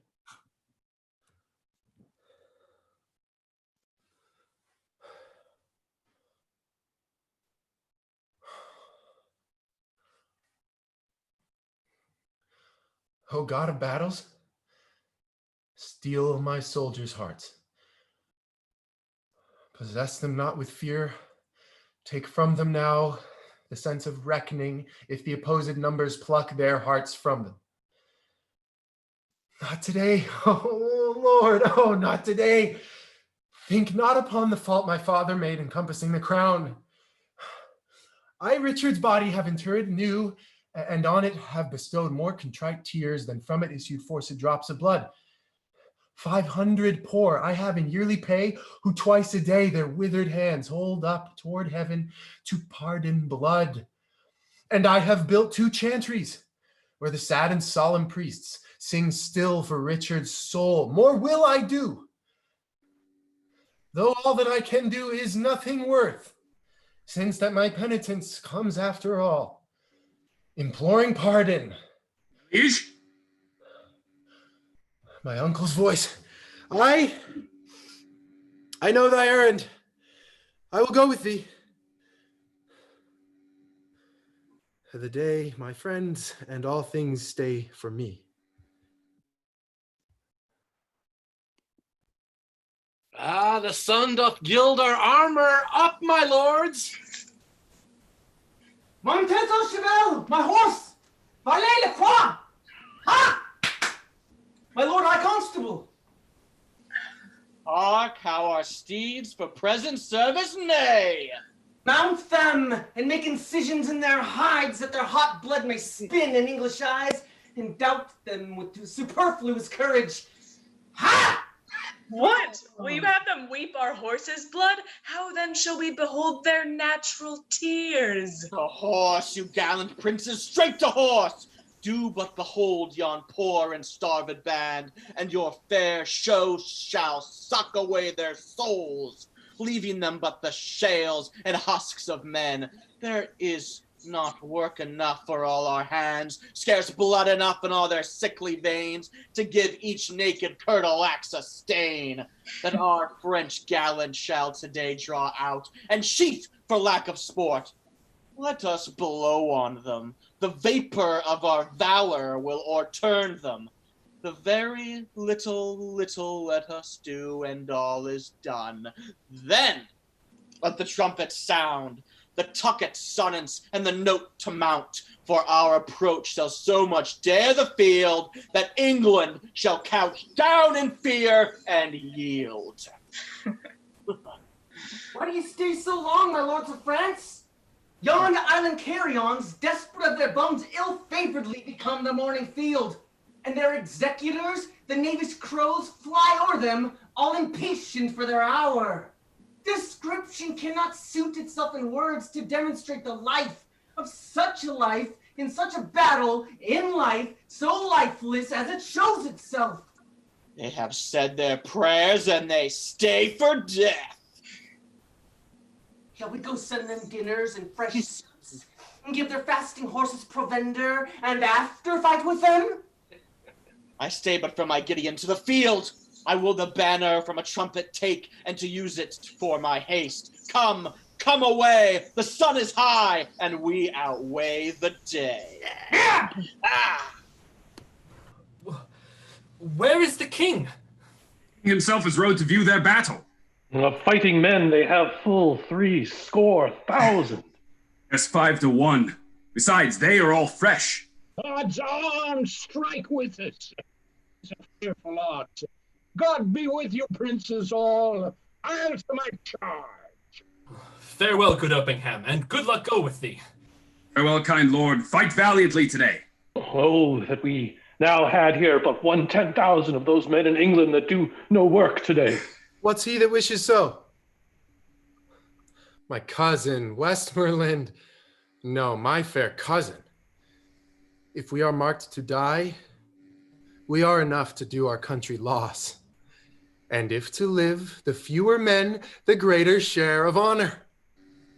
God's will, I pray thee, wish not one man more. By Jove, I am not covetous for gold, nor care I who doth feed upon my cost.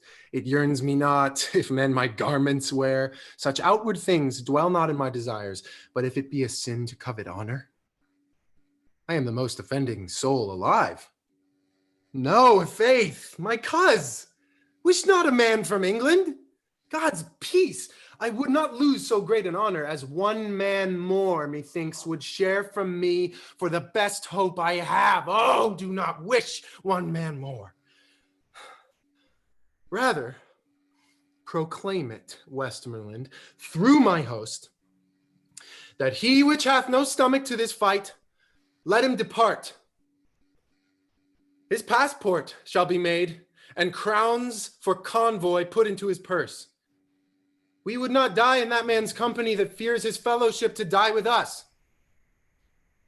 This day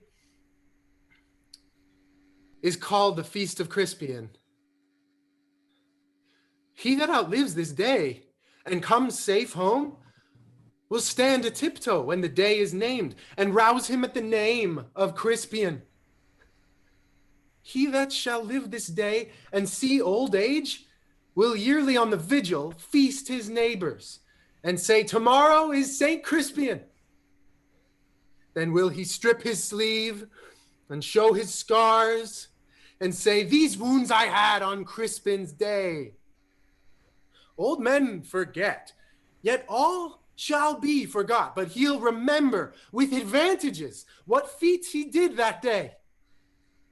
Then shall our names, familiar in his mouth as household words, Harry the King, Bedford and Exeter, Warwick and Talbot, Salisbury and Gloucester, be in their flowing cups freshly remembered. This story shall the good man teach his son, and Crispin Crispian shall ne'er go by from this day to the ending of the world. But we in it shall be remembered, we few, we happy few, we band of brothers. For he today that sheds his blood with me shall be my brother.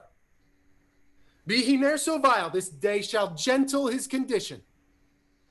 And gentlemen in England, now abed, shall think themselves accursed they were not here, and hold their manhoods cheap, whiles any speaks that fought with us upon St. Crispin's day.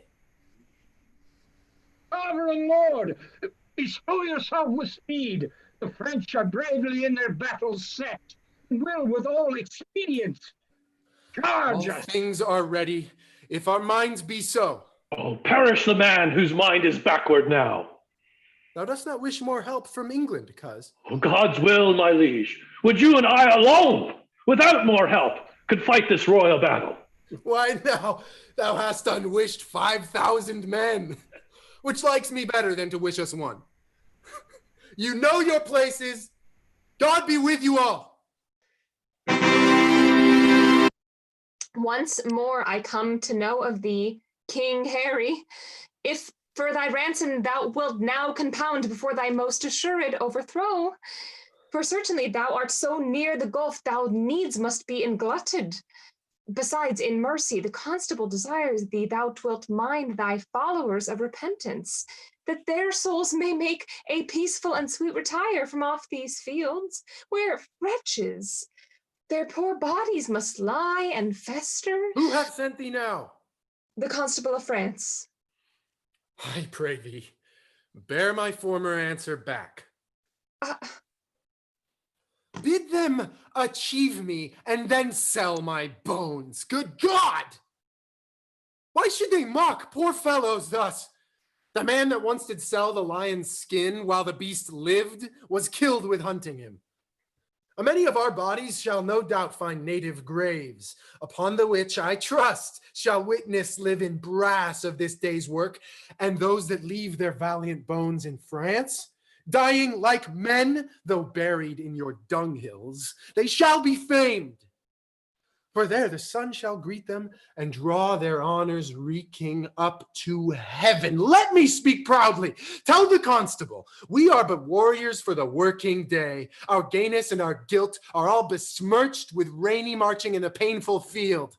But by the mass, our hearts are in the trim. And my poor soldiers tell me, yet ere night, they'll be in fresher robes. Or they will pluck the gay new coats o'er the French soldiers' heads and turn them out of service.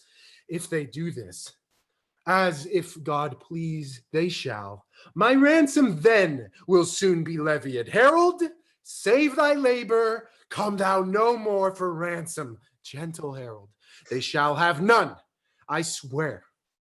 But these my joints, which if they have, as I will leave them, shall yield them little. Tell the constable. I shall, King Harry, and so fare thee well.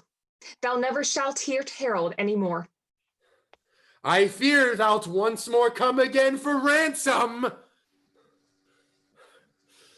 Now, soldiers, march away.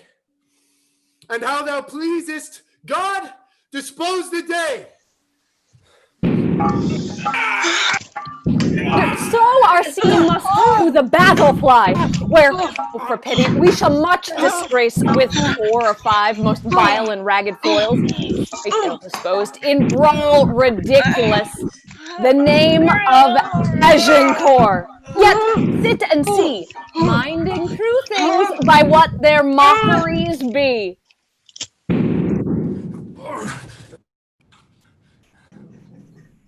Yield, cur! Je pense que vous êtes gentilhomme de bonne qualité. Qualité bon, art thou a gentleman? What is thy name? Discuss. Seigneur Dieu. Oh, Signor Do should be a gentleman. Perpend my words, O Signor Do.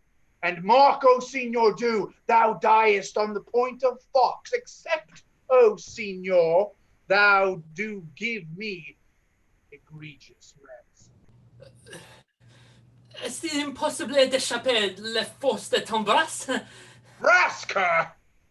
Thou damned and luxurious mountain goat, offerest me brass? Oh, pardonnez-moi. Come hither, boy. Ask me, this slave, in French, what is his name?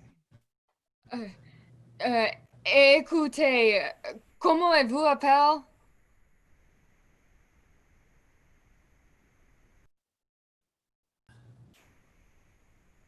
Monsieur Lefer. Oh, he says his name is Master Fair. Master Fair. I'll fair him, and firk him, and ferret him. Discuss the same in French unto him. Well, I do not know the French for fair. I am ferric and firk. Tell him to prepare for me to cut his throat.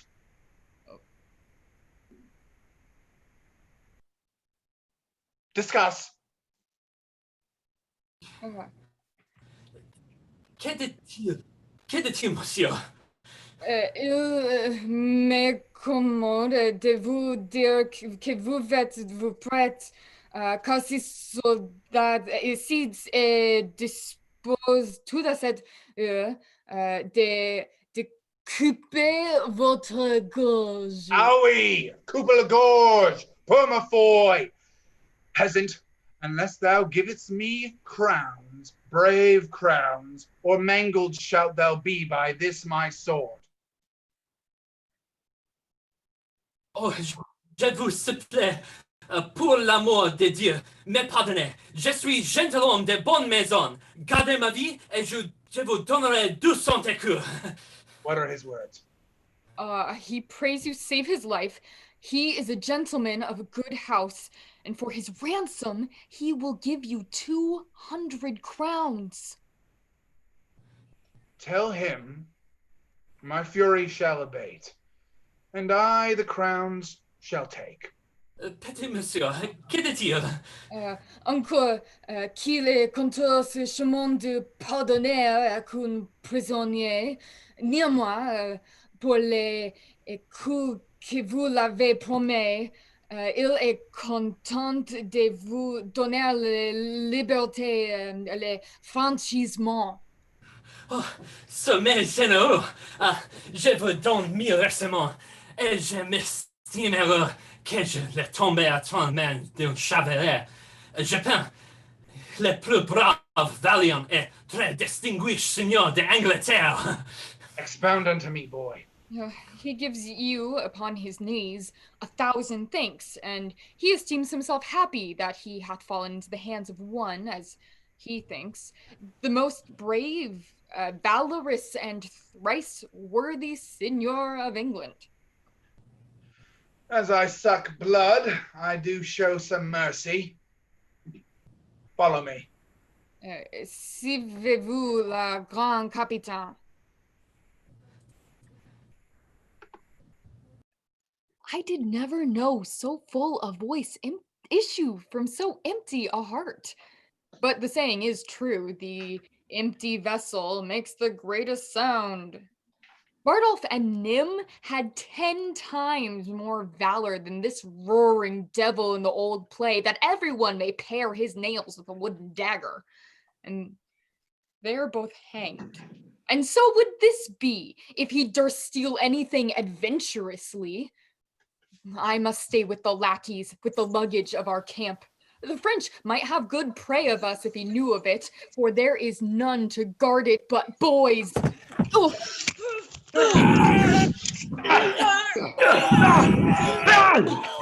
Why all our shame? Still these wretches that we played dice for! Is this the king we sent you for his ransom? Shame and eternal shame, nothing but shame. Let us die in honor, once more back again, and he that will not follow Rambure now, let him go hence, and with his cap in hand, like a base pander, hold the chamber door, whilst by a slave, no gentler than my dog, his fairest daughter is contaminated. Disorder that hath spoiled us, friend us now. Let us on heaps go offer up our lives. We are now yet living in the field to smother up the English in our throngs, if any order might be thought upon. The devil take order now. I'll to the throng. Let life be short, else shame will be too long.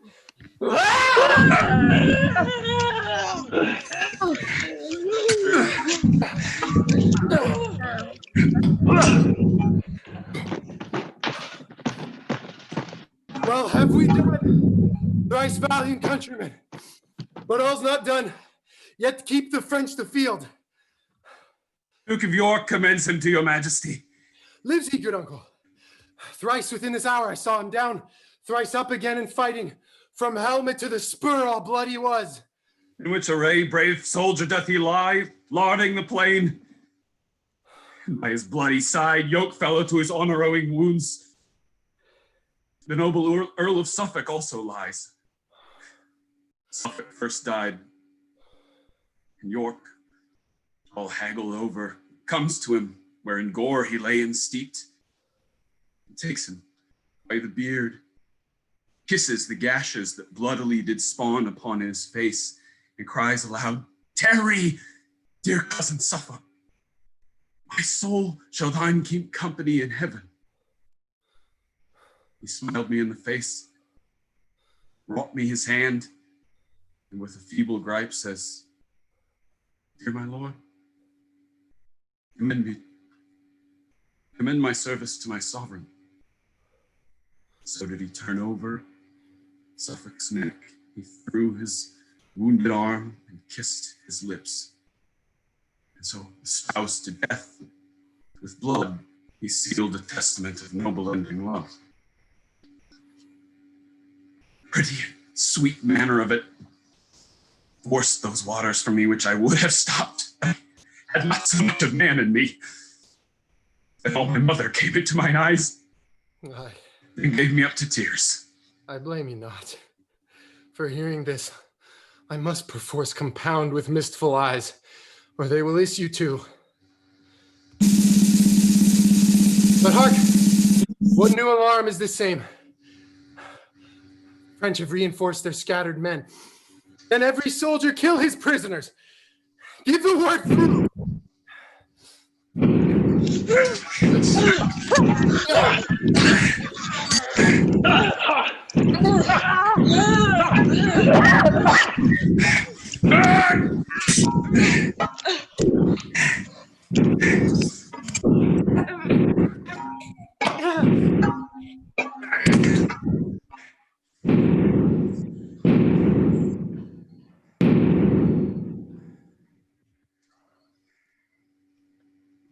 Kill the boys and the luggage.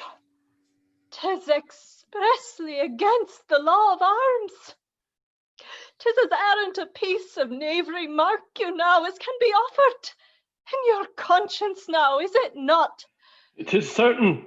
There's not a boy left alive, and the cowardly rascals that ran from the battle have done this slaughter.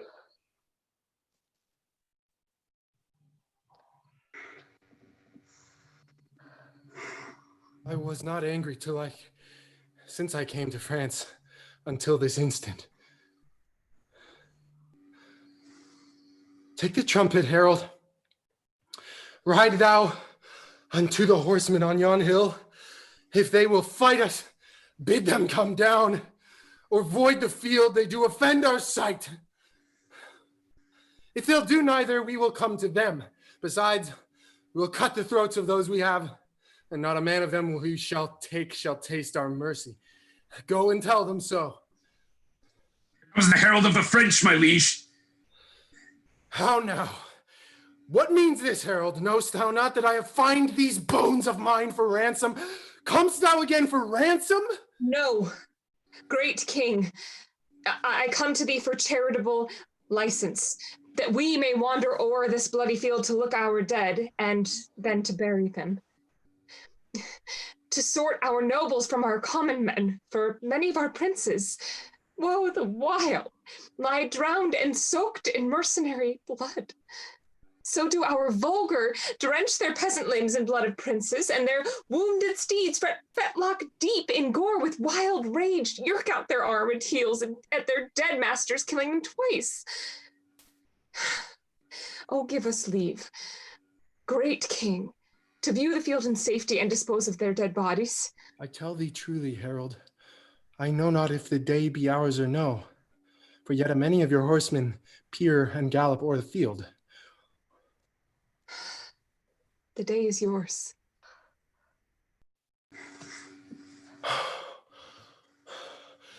Praised be God, and not our strength for it. What is this castle called that stands hard by? They call it Agincourt.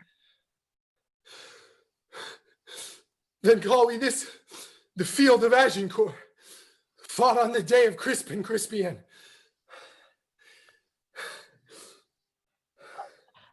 Your grandfather of famous memory, and please your majesty, and your great uncle, Edward the Black Prince, as I've read in the chronicles, fought a most brave battle here in France.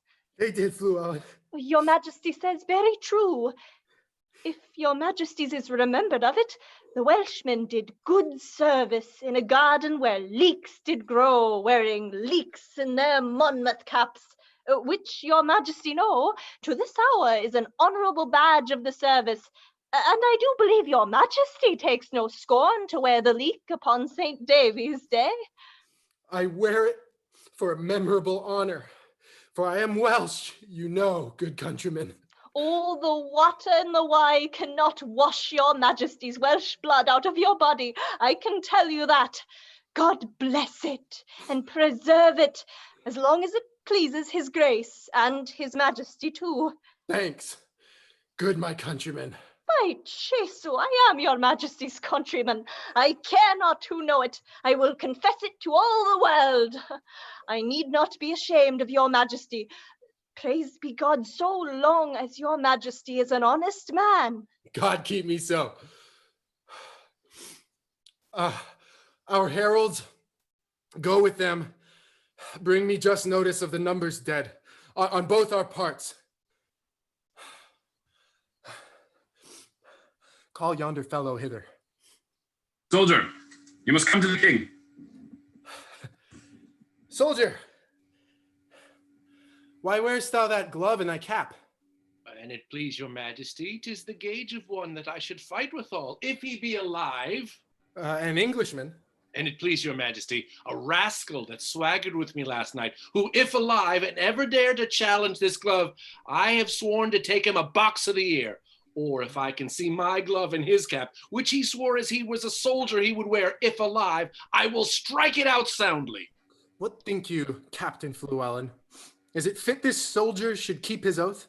He is a craven and a villain else, and please your majesty, in my conscience. It may be his enemy is a gentleman of great sort, quite from the answer of his degree. Though he be as good a gentleman as the devil is, as Lucifer and Beelzebub himself, it is necessary, look you, that he keep his vow and his oath. Then keep thy vow, Sirrah, when thou meetst this fellow. So I will, my liege, as I live. Give me thy glove, soldier. Look, here is the fellow of it. 'Twas I, indeed, thou promisedst to strike. And thou hast given me most bitter terms. Oh, all offenses, my lord, come from the heart. Never came from any of mine that might offend your majesty. It was ourself you didst abuse. Oh, your majesty came not like yourself. You appeared to me but as a common man. Witness the night, your garments, your lowliness, and what your highness suffered under that shape. I beseech you, take it for your own fault and not mine. For had you been as I took you for, I made no offense. Therefore, I beseech your highness, pardon me. Here, Uncle Exeter, fill this glove with crowns and give it to this fellow. Keep it, fellow, and wear it for an honor in thy cap till I do challenge it. Give him the crowns.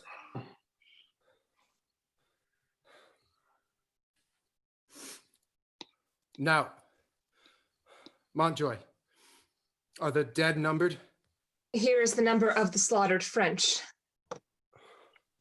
What prisoners of good sort are taken, uncle? Charles, Duke of Orleans, nephew to the king. John, Duke of Bourbon, and Lord Boucicault. Other lords and barons, knights and squires, full 1,500, besides common men. This note doth tell me of 10,000 French that in the field lie slain. Of princes in this number and nobles bearing banners, there lie dead 126. Added to these, of knights, esquires, and gallant gentlemen, 8,400, of the which 500 were but yesterday dubbed knights, so that in these 10,000 they have lost, there are but 1,600 mercenaries. The rest are princes, barons, lords, knights, squires, and gentlemen of blood and quality. The names of those their nobles that lie dead: Charles Delabreth, High Constable of France; Jacques of Chatillon, Admiral of France; the Master of the Crossbows, Lord Rambier; John, Duke of Alençon; Anthony, Duke of Brabant; the brother of the Duke of Burgundy; and Edward, Duke of Bar. Of lusty earls, Grand Prix and Roussy, Fauconbridge and Foy, Beaumont and Merle, Vaudemont and Lestrade. Here was a royal fellowship of death. Where is the number of our English dead?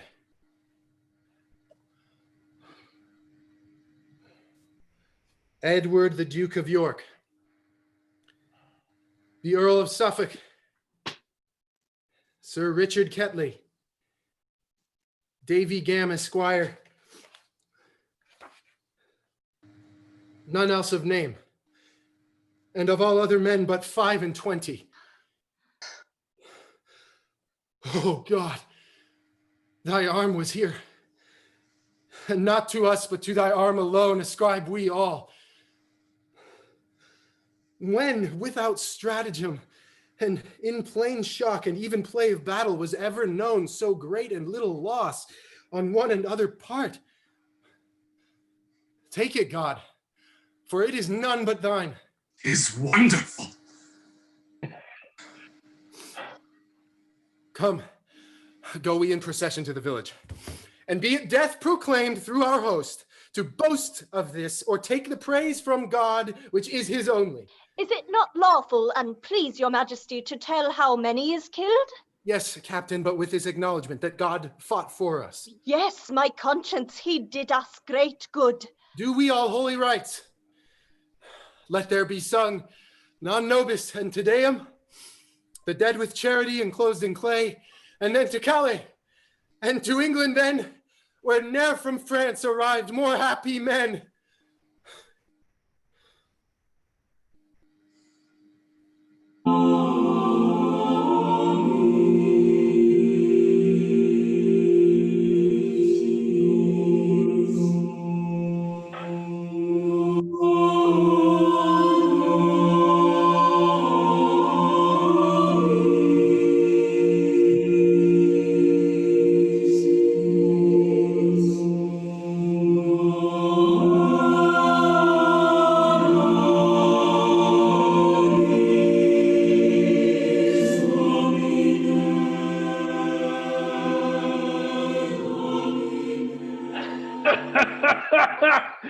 Nay, that's right. But why wear you your leek today? St. Davy's Day is past.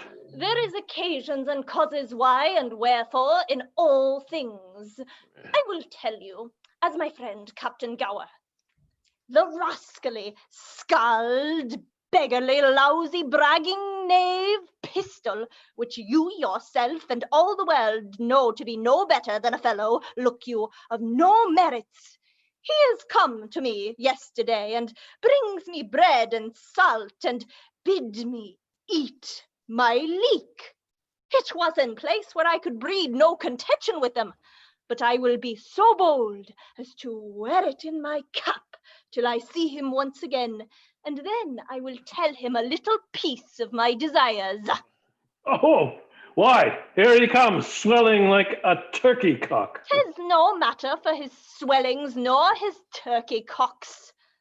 God bless you, unctioned pistol, you scurvy, lousy knave. God bless you. Ha! Art thou bedlam?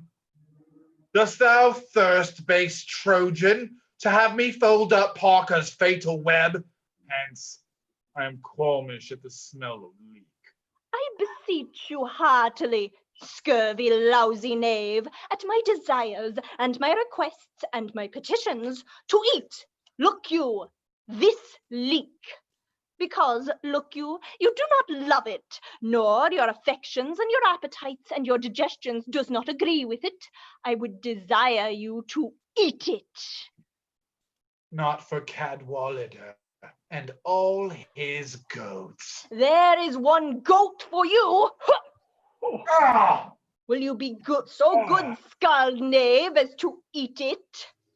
Base Trojan, thou shalt die. Oh, you say very true, scald knave, when God's will is. I will desire you to live in the meantime and eat your victuals. Come, there is sauce for it. Ow! You called me yesterday mountain squire, but I will make you today a squire of low degree. I pray you, fall to. If you can mock a leek, you can eat a leek. Oh, yeah, enough, Captain. You have astonished him. I say I will make him eat some part of my leek, or I will beat his pate 4 days. Oh, bite, I pray you. It is good for your green wound and your bloody coxcomb. Must I bite? Yes, certainly, and out of doubt, and out of question too, and ambiguities. By this leek, I will most horribly revenge. I eat. I swear. Aye, leeks is good. Hold you. There is a groat to heal your pate. Oh, me a groat? Yes, verily and in truth, you shall take it, or I have another leek in my pocket which you shall eat. I take this groat in earnest of revenge. If I owe you anything, I will pay you in cudgels. You shall be a woodmonger and buy nothing of me but cudgels. God be with you and keep you and heal your pate. All hell shall stir for this. Oh, go, go. You are a counterfeit cowardly knave. Fare you well.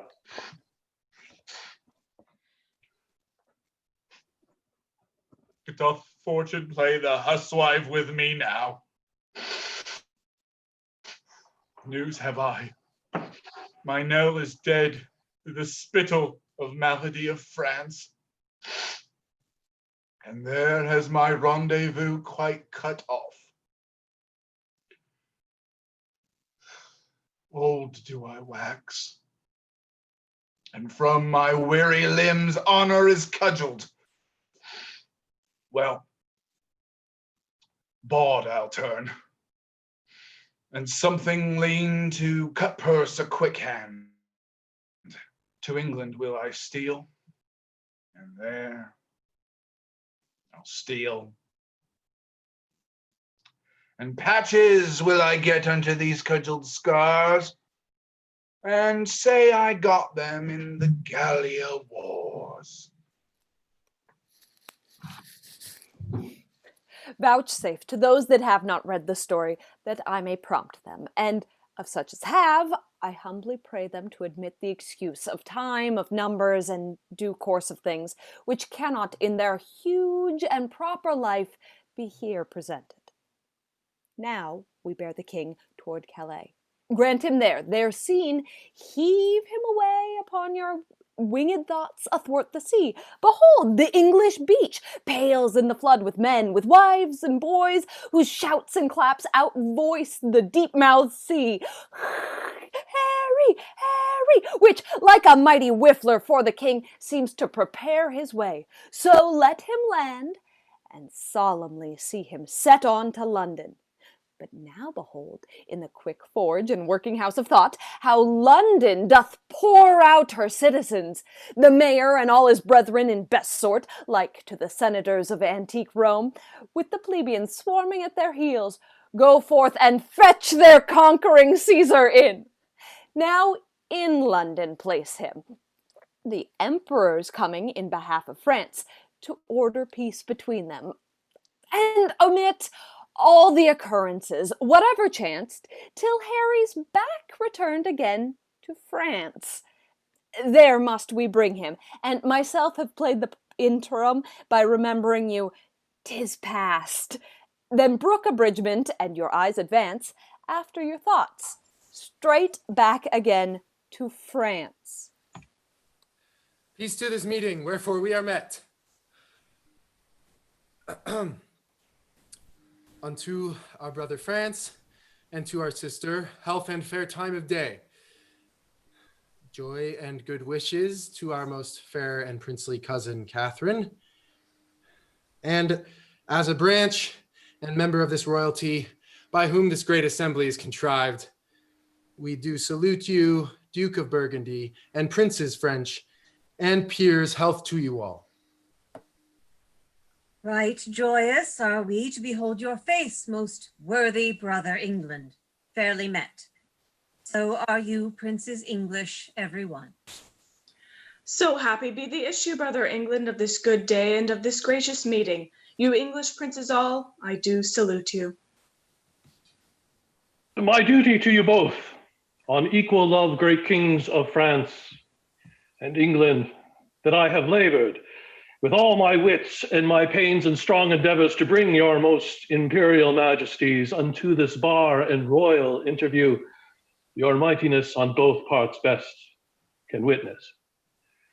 Since then my office hath so far prevailed that face to face and royal eye to eye you have congregated, let it not disgrace me if I demand before this royal view what rub or what impediment there is, why that the naked, poor, and mangled piece, dear nurse of arts and joyful birth, should not in this best garden of the world, our fertile France, put up her lovely visage. Alas, she hath from France too long been chased, and all her husbandry doth lie in heaps, corrupted in its own fertility. And as our vineyards, fallows, meads, and hedges, defective in their natures, grow to wildness, even so our houses and ourselves and children have lost or do not learn for want of time the sciences that should become our country, but grow like savages, as soldiers will, that nothing do but meditate on blood, to swearing and stern looks, diffuse attire, and everything that seems unnatural,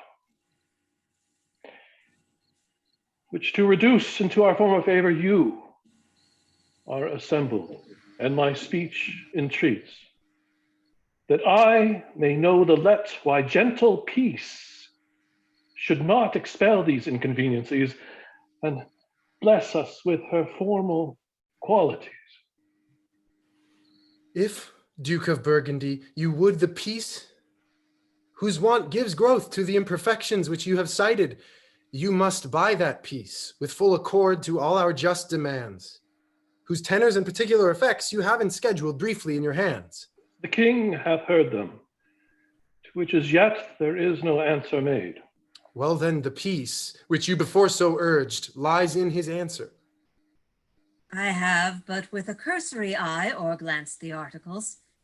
Pleaseth your grace to appoint some of your council presently to sit with us once more, with better heed to resurvey them. We will suddenly pass our accept and peremptory answer. Brother, we shall. Go, Uncle Exeter, and take with you free power to ratify, augment, or alter as your best wisdoms shall see advantageable for our dignity, anything in or out of our demands, and we'll consign thereto. Yet, leave our cousin Catherine here with us. She is our capital demand, comprised within the fore rank of our articles. She hath good leave.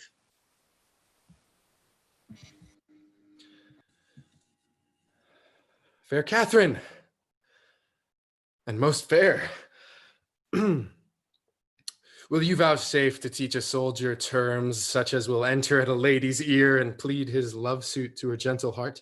Your Majesty shall mock at me. I cannot speak your England. Oh, fair Catherine, if you will love me soundly with your French heart, I will be glad to hear you confess it brokenly with your English tongue. Do you like me, Kate? Pardonnez-moi, I cannot tell what is like me. An angel is like you, Kate, and you are like an angel. Qui dit-il? Que je suis semblable à l'ange? Oui, vraiment, ainsi dit-il. I said so, dear Catherine, and I must not blush to affirm it. Oh, bon Dieu! Les langues des hommes sont pleines de tromperies. What says she, fair one, that the tongues of men are full of deceits? Oui, that the tongues of the men is full of deceits. The princess is the better Englishwoman. Faith, Kate, my wooing is fit for thy understanding. I am glad thou canst speak no better English, for if thou couldst, thou wouldst find me such a plain king that thou wouldst think I had sold my farm to buy my crown. I know no ways to mince it in love, but directly to say, I love you. Then, if you urge me farther than to say, do you, Faith, I wear out my suit. Give me your answer. Faith, do. And so clap hands and a bargain. How say you, lady? So, votre honneur, me understand well.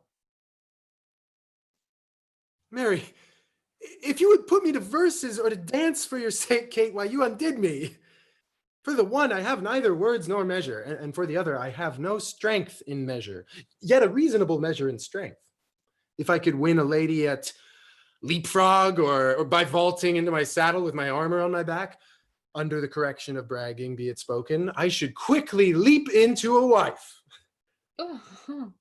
Or if I might buffet for my love, or bound my horse for her favors, I could lay on like a butcher and sit like a jackanapes, never off. But before God, Kate, I cannot look greenly, nor gasp out my eloquence, nor I have no cunning in protestation, only downright oaths, which I never use till urged, nor never break for urging. If thou canst love a fellow of this temper, Kate, whose face is not worth sun burning, that never looks in his glass for love of anything he sees there, let thine eye be thy cook. I speak to thee, plain soldier. If thou canst love me for this, take me. If not, to say to thee that I shall die is true. But for thy love, by the Lord, no. Yet I love thee too. And while thou livest, dear Kate, take a fellow of plain and uncoined constancy, for he perforce must do thee right, because he hath not the gift to woo in other places. For these fellows of infinite tongue that can rhyme themselves into ladies' favors, they do always reason themselves out again. What a speaker is but a prater, a rhyme is but a ballad. A good leg will fall, a straight back will stoop, a black beard will turn white, a curled pate will grow bald, a fair face will wither, a full eye will wax hollow, but a good heart, Kate, is the sun and the moon. Or rather the sun and not the moon, for it shines bright and never changes, but keeps his course truly. If thou would have such a one, take me. And take me, take a soldier. Take a soldier, take a king. And what sayest thou then to my love? Speak, my fair, and fairly, I pray thee. Is it possible that I should love the enemy of France? No, it is not possible that you should love the enemy of France, but Kate, in loving me, you should love the friend of France, for I love France so well that I will not part with a village of it. I will have it all mine. And Kate, when France is mine and I am yours, then yours is France and you are mine. I cannot tell what is that. No, Kate? I will tell thee in French, which I am sure will hang upon my tongue like a new married wife about her husband's neck, hardly to be shook off. Je compte sur la possession de France, et quand vous avez la possession de moi. Oh. Let me see. Well, what then? Saint Denis be my speed. Donc, vote est France, et vous êtes mienne. It is as easy for me, Kate, to conquer the kingdom as to speak so much more French. I shall never move thee in French, unless it be to laugh at me. Oh, sauf votre honneur, le François que vous parlez est meilleur que le langois que je parle. No, faith is not, Kate. But thy speaking of my tongue and I thine most truly falsely must needs be granted to be much at one. But, Kate, dost thou understand thus much English? Canst thou love me? I cannot tell. Can any of your neighbors tell, Kate? I'll ask them. Come, I know thou lovest me. I do not know that. Take the word of a king and a bachelor. How answer you? La plus belle catron du monde, mon très cher et de Vendès. Oh, your majesty have false French enough to deceive the most savage demoiselle it is en France. Now, fie upon my false French. By mine honor, in true English, I love thee, Kate. By which honor, I dare not swear thou lovest me, yet my blood begins to flatter me that thou dost. Notwithstanding the poor and untempering effect of my visage. Oh, now beshrew my father's ambition. He was thinking of civil wars when he got me. Therefore was I created with a stubborn outside, with an aspect of iron, that when I come to woo ladies, I fright them. But in faith, Kate, the elder I wax, the better I shall appear. My comfort is that old age, that ill layer up of beauty, can do no more spoil upon my face. Thou hast me, if thou hast me, at the worst. And thou shalt wear me, if thou wear me, better and better.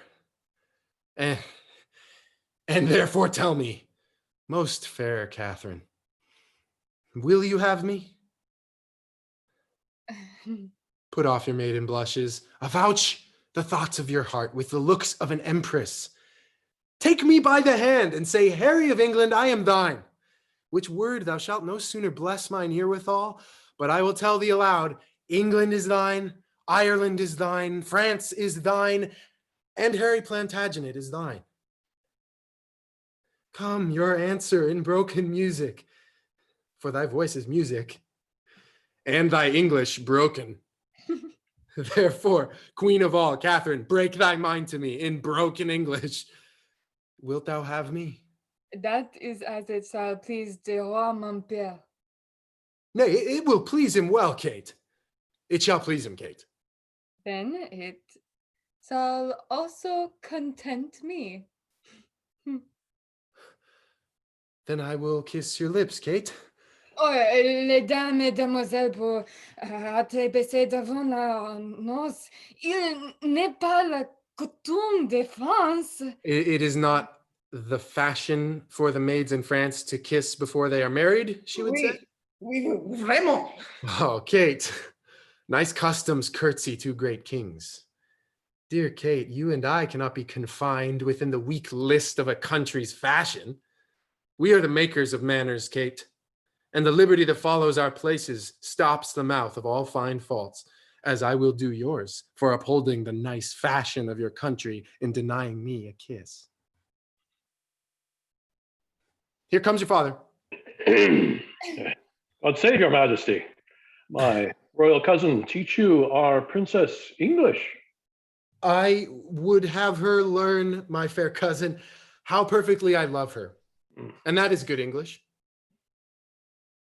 He has consented to all terms of reason. Is so, my lords of England?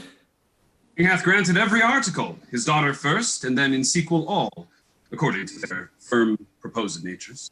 And thereupon, father, give me your daughter. Take her, fair son, and from her blood raise up issue to me that the contending kingdoms of France and England, whose very shores look pale with envy of each other's happiness, cease their hatred, and this dear conjunction plant neighborhood and Christian-like accord in their sweet bosoms, that never war advance his bleeding sword twixt England and fair France. Amen. Amen. Amen. Now welcome, Kate, and bear me witness all, that here I kiss her as my sovereign queen. God, the best maker of all marriages, combine your hearts in one, your realms in one. Prepare we for our marriage day, on which day my lord of Burgundy will take your oath, and all the peers for surety of our leagues. Then shall I swear to Kate, and you to me, and may our oaths well kept and prosperous be. Thus far, with rough and all unable pen, our bending author hath pursued the story. In little room confining mighty men, mangling by starts the full course of their glory. Small time, but in that small most greatly lived this star of England. Fortune made his sword, by which the world's best garden be achieved, and of it left his son imperial lord. Henry VI, in infant bands crowned king of France and England, did this king succeed, whose state so many had the managing, that they lost France and made his England bleed, which oft our stage hath shown, and for their sake, in your fair minds, let this acceptance take.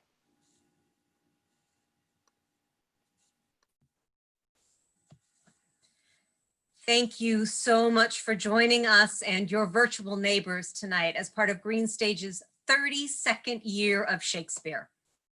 While the 2020 season is very different from what we originally planned, we look forward to coming back to a park near you as soon as that's safe. We strongly feel that theater should be accessible for everyone, which is why we perform for free. Every year, community partners like For Culture, the Seattle Office of Arts and Culture, and Seattle Parks and Recreation provide support. But the majority of our funding comes from audiences exactly like you. Check out our website, greenstage.org, for ways to donate to our future. There's even a link to get some of our merchandise. This is the second of our virtual play reading series. Join us for The Tempest next Saturday. Thank you again.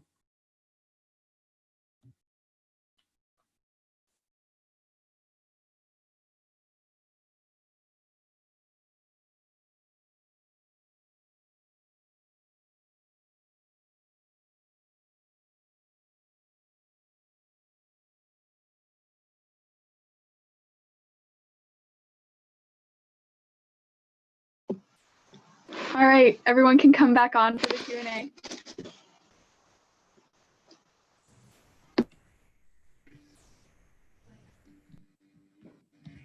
This is recording on mine. Great. So we had a few questions. The first one, this is Exeter's armored costume, at least what we see in Act 1, is brilliant, and its simplicity and clarity of message. We're wondering, what is it made of? Would you like to answer that question? Yes, thank you. Okay, so I made this like, I don't know, 8 years ago or so for a Halloween costume. And what I did was I took a lady's black quilted jacket, and I took aluminum vent duct pieces and cut them apart with tin snips into appropriate shapes, and riveted them onto the jacket. So I'm pretty happy with how it turned out, but now some of the rivets are ripping out of the jacket, and it kind of needs a touch up, and it's also very hot. But yeah, made it myself with ductwork.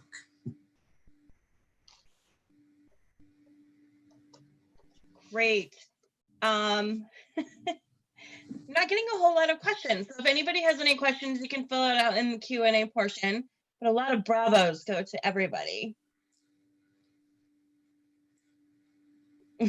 Your Halloween costumes served its role well.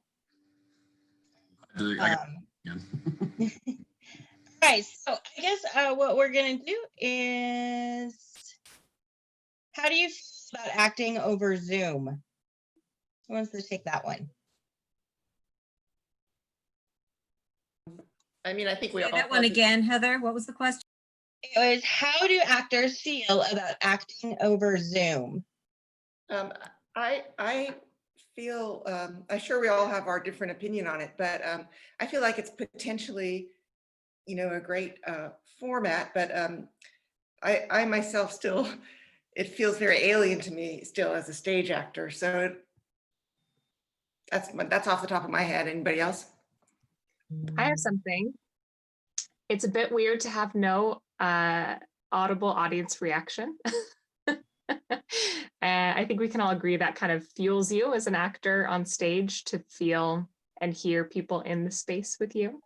Otherwise, I think it is a way of us moving forward as best we can right now.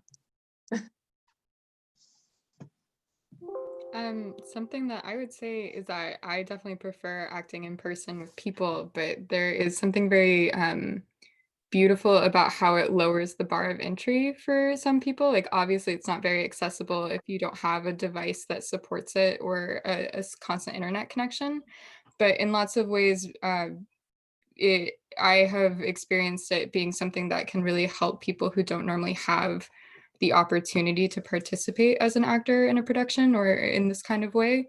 I've seen it really reach, I work with like youth populations a lot, and this is a really powerful tool for them to remain connected and try new things right now. So I've been really inspired by that, while also mourning the fact that we can't do this in person, because that is what I prefer. Catherine, can you really speak French? No, I cannot. I actually, this is my third language I've done Shakespeare in, though, because I've also worked with Spanish Shakespeare, so which is a language that I'm much more familiar with. both through school lessons and like through my family. So this has definitely been the joint effort of many friends who do speak French, typing things out and making recordings so that I can learn it phonetically and by ear, and then me doing my best to not shame them. Nice. And with that, I think that we are going to take it, go ahead and close it down so you guys can exit out, and I will see you on the other side.